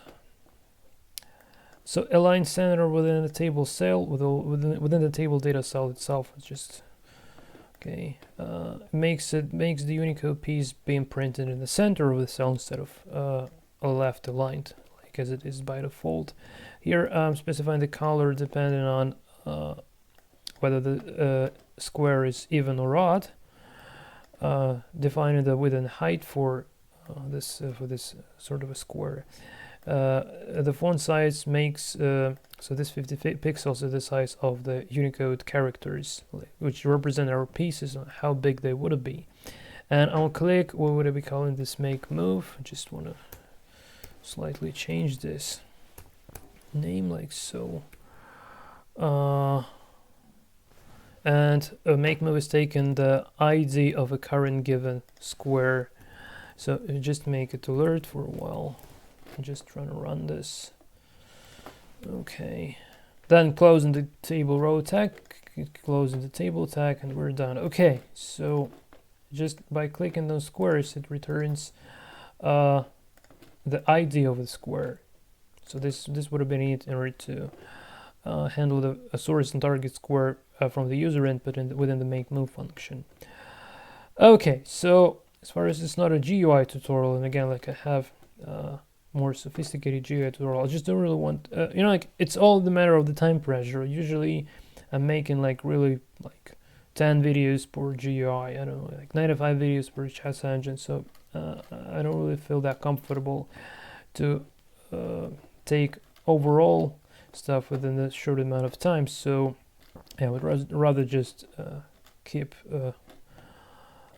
just copy paste the functions I've prepared, and that's kind of it. So I think where's my make move?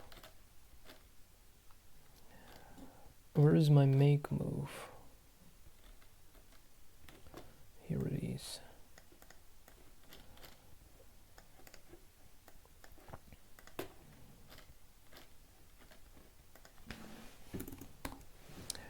So the make move function, and it should be calling for a thing, I guess, right? Yeah.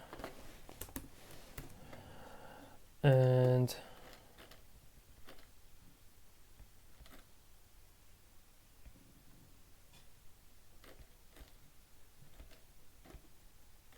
yeah, also we need this update board to draw the pieces, obviously.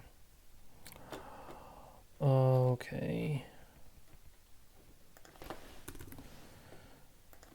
So here literally we want to update board position and actually draw the pieces. So the same stuff, loop over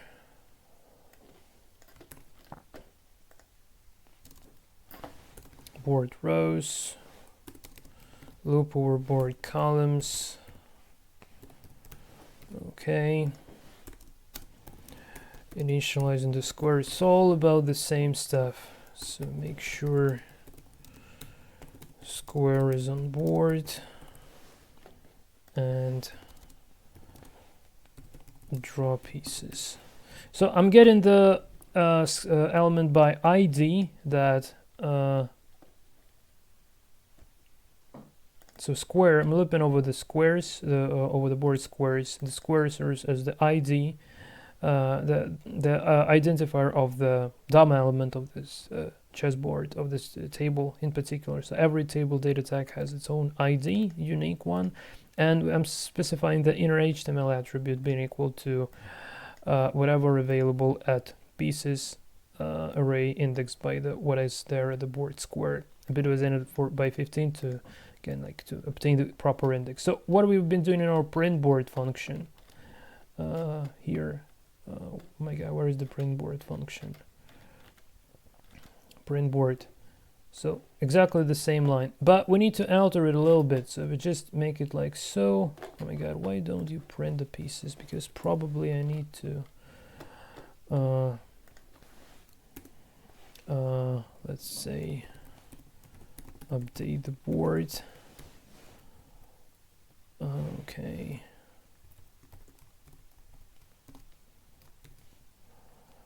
I don't actually need this stuff anymore. Well, I can.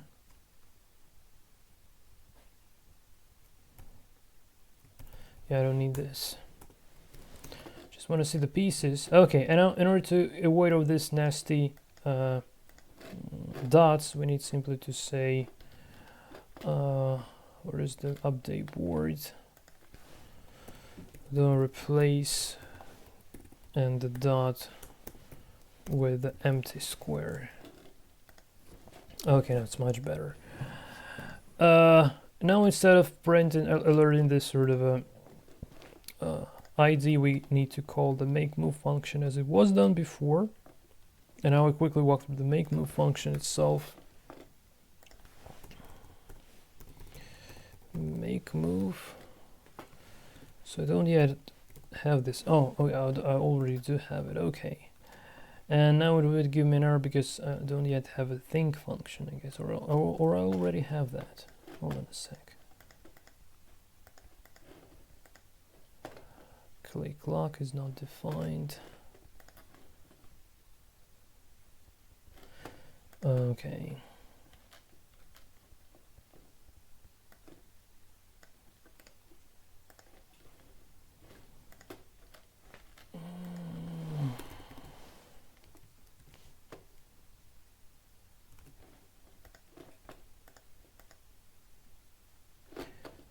is not defined.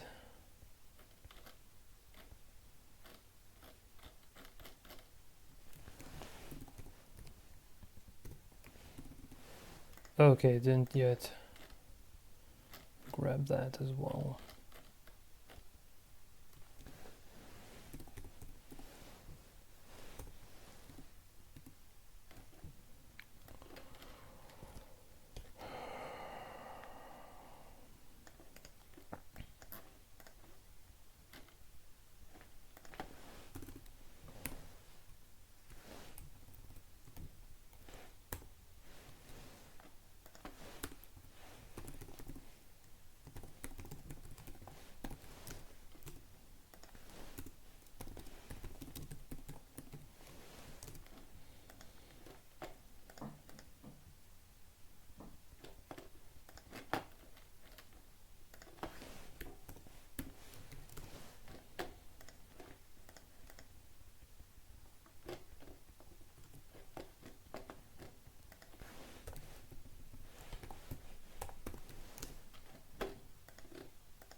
I just rename the variables quickly. Best DST I want to replace with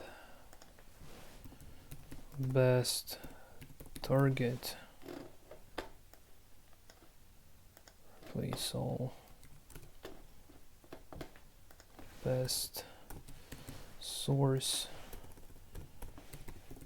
Replace with best source. Oh my god, I can't believe it works. So hold on a sec. Notation is not defined.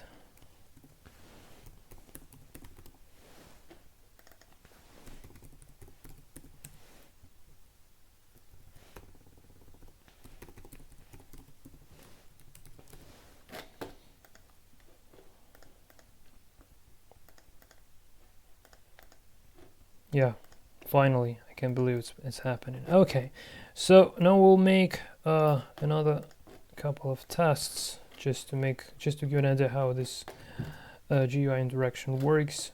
Okay, so well, I could make I don't know 20 videos tutorials on this, but I really doubt you would be interested in watching that. Okay, so,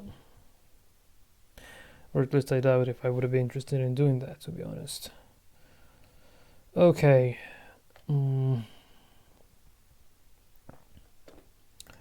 So also wanna rename this, guys. Okay. So one of my subscribers there. So user source.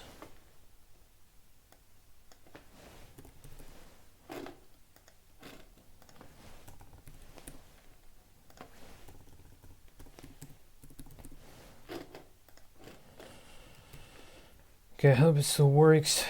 Let's have a look. Yeah.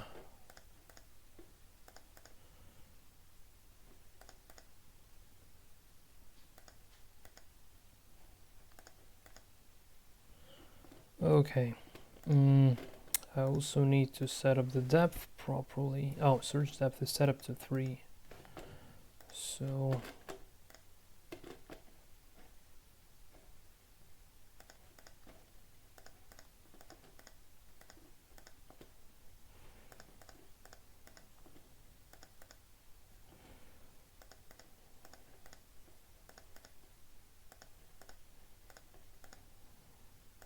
okay. Okay.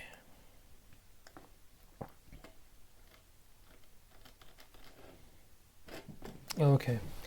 So, okay, we got the score. Well, obviously the score suffers from the so-called horizon effect because we don't really have a question search, which the idea behind the question search is simply to search for the moves until the quiet position reached. It means that no forcing lines, no captures is available. And in only that case, return the evaluation. But that's a little bit of complication, and I just really wanted to keep the source as simple as possible, so I decided to drop that for simplicity. But obviously I have my question search in my main 95 video series on bitboard chess engine in C. Okay, guys, so it seems like we are almost done. The very last, well, I think that the source kind of works. Just want my last test on this checkmate. Okay, so it's not printing.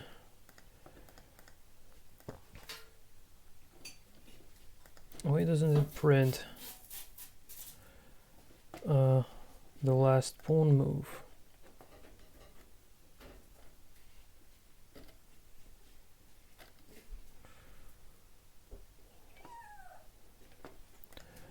Okay. Okay, I just realized why this is happening. So in order to make it work,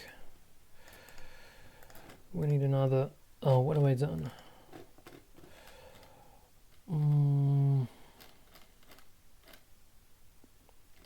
It doesn't grab the last move when mates with black.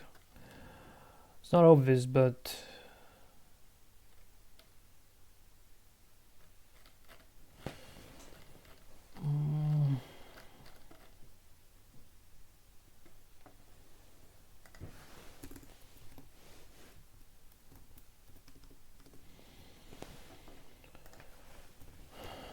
best source, best target.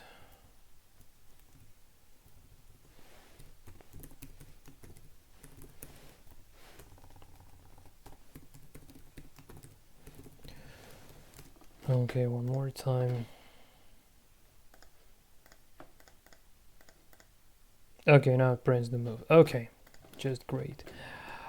Yeah, cheating is possible. Brings some fun into the game. Okay, guys, so we are almost done. I just want to quickly walk through the code that regards to the GUI interaction. So, okay, let's start step by step. So, draw board is called only once. It serves the purpose of creating an HTML table. Let's have a look. Let's have a look at the page source. Nope, it's not a good idea. So this is the structure. We have created a table element. Every row represents the specific. So you see, like, this element's being highlighted for every one. We're dealing with every has a specific ID, and it helps to correlate with a board array to reference what kind of piece is available there. And the Unicode character is used as the piece there. So just the parameters, like with the width and the height, nothing much. The background color depends on whether the square is even or odd. When we click, slightly highlighting the square just to make it a little bit more pretty here. So nothing much really. I've set the default search depth to 3, because if it say make it with a search depth to 1, it would be playing really weird moves and just giving the pieces away. You see, like, just thinks he's pawn up, thinks he's better, but he doesn't realize that it gets recaptured.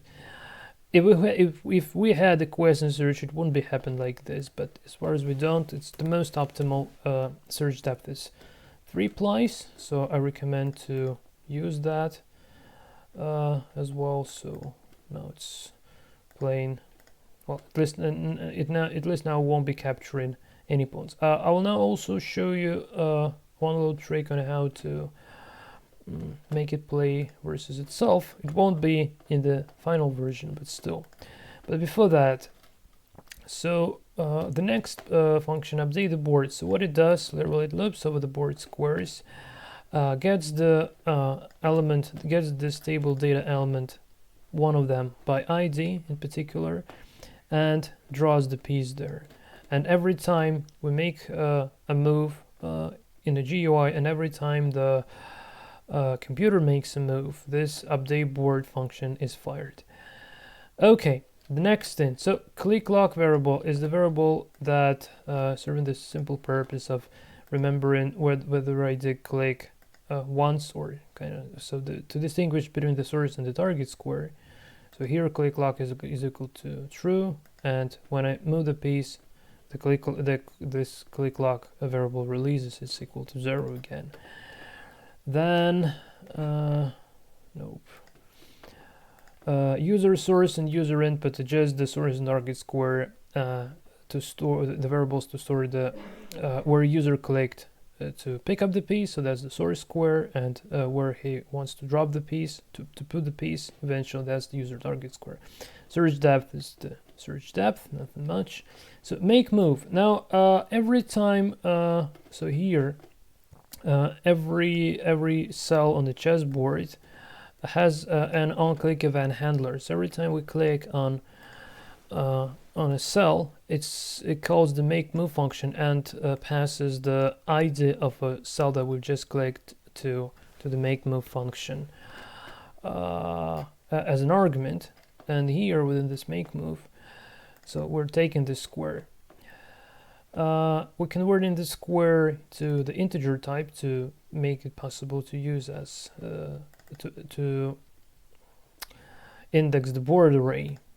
So every time a user clicks on the source square, oh my god, I didn't see this code for so long. Okay, so here we just update. This is the highlight, I guess. Yeah. So here I want to say like highlight clicked square. Okay. Here we want to initialize user source square and lock the click lock. Okay. So this click lock, as I was already trying to explain, allows us to distinguish between the first and the second click, or in terms of squares, between the source and the target square. So when we drop in the piece, well, like when we put in the piece to a target square, so we come into this part.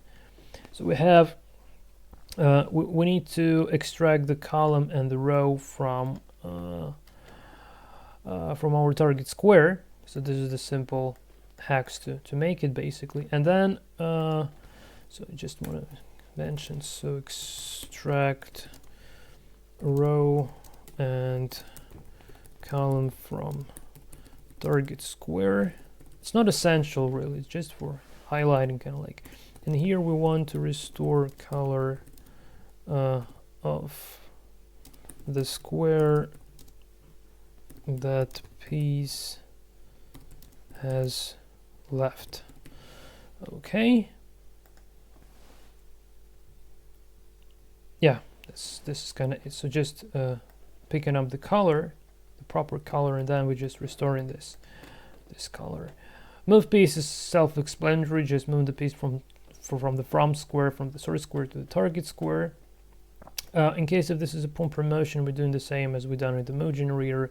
The only reason is that this kind of I used a more simple expression to distinguish between this sort of a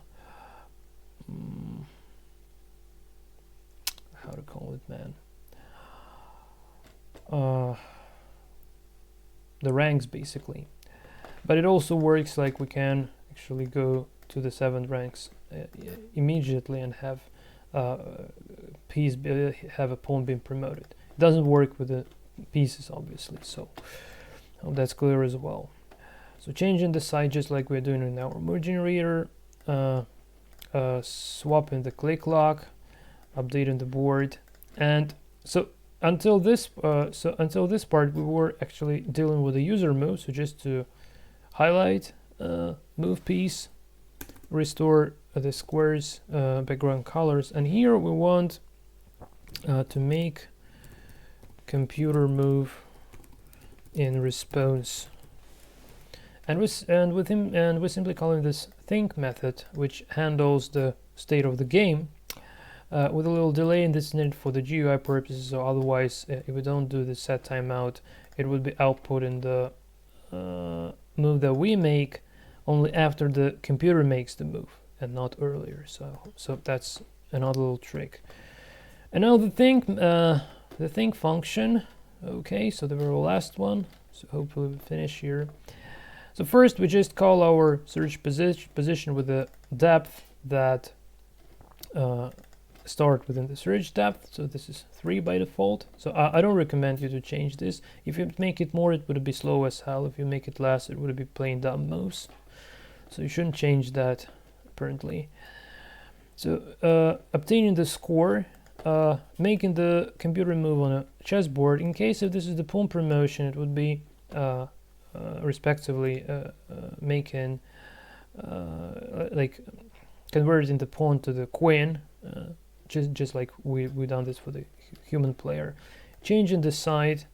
And then the very last thing left here is just this checkmate detection. So every time we have the score of either 10 thousandths or minus 10 thousandths, we have the white or black being checkmated respectively. And we just alert this and that this has happened and reload our window. Otherwise, we just update the board, so just literally updating the board position on our chessboard. That's kind of it. This is it. And this log stats allows to print the version of the board that we have, the version of the board that we have here. Just make a move. Okay. And now the very last trick. So probably I'll just show you this in the console. So we can say, we can call this think, and the depth of 3. So you see, like if we just call this think, it would be plain versus itself. So this is the very last trick I wanted to share with you guys. Well, you could have created a button here that within this on clicking event would be calling this think method as well, just to make computer plain versus itself. But I just don't really want to get bothered by that, and I want to keep the minimalist approach. But what I'm showing you now actually proves that this sort of chess engine is actually capable of moving pieces and trying to take care of the material count and the positional count even. So this is kind of it. Okay guys, so I think this is it from my side. This, I can't even call this a chess engine, to be honest. And also, if it comes to the end game, then most likely it would be having troubles with mating, like with a king and the queen, because it doesn't have, because the depth of 3 is not enough. Well, probably if you increase the depth, it could have actually find a mate, but in other case, most likely, well, it needs testing really, so it's hard to see. But anyway, just before we end, I just want to give you an idea again. Like, so the reason behind creating this sort of a tutorial was in order to give you some sort of material for tinkering, basically. So you could have just tried to pick up the most basic chess programming concepts from scratch and eventually end up with this sort of a program. So this is it from my side. I hope you learned something interesting out of this tutorial. Hope you liked it. Hope to see you in the next time. So until then, and take care.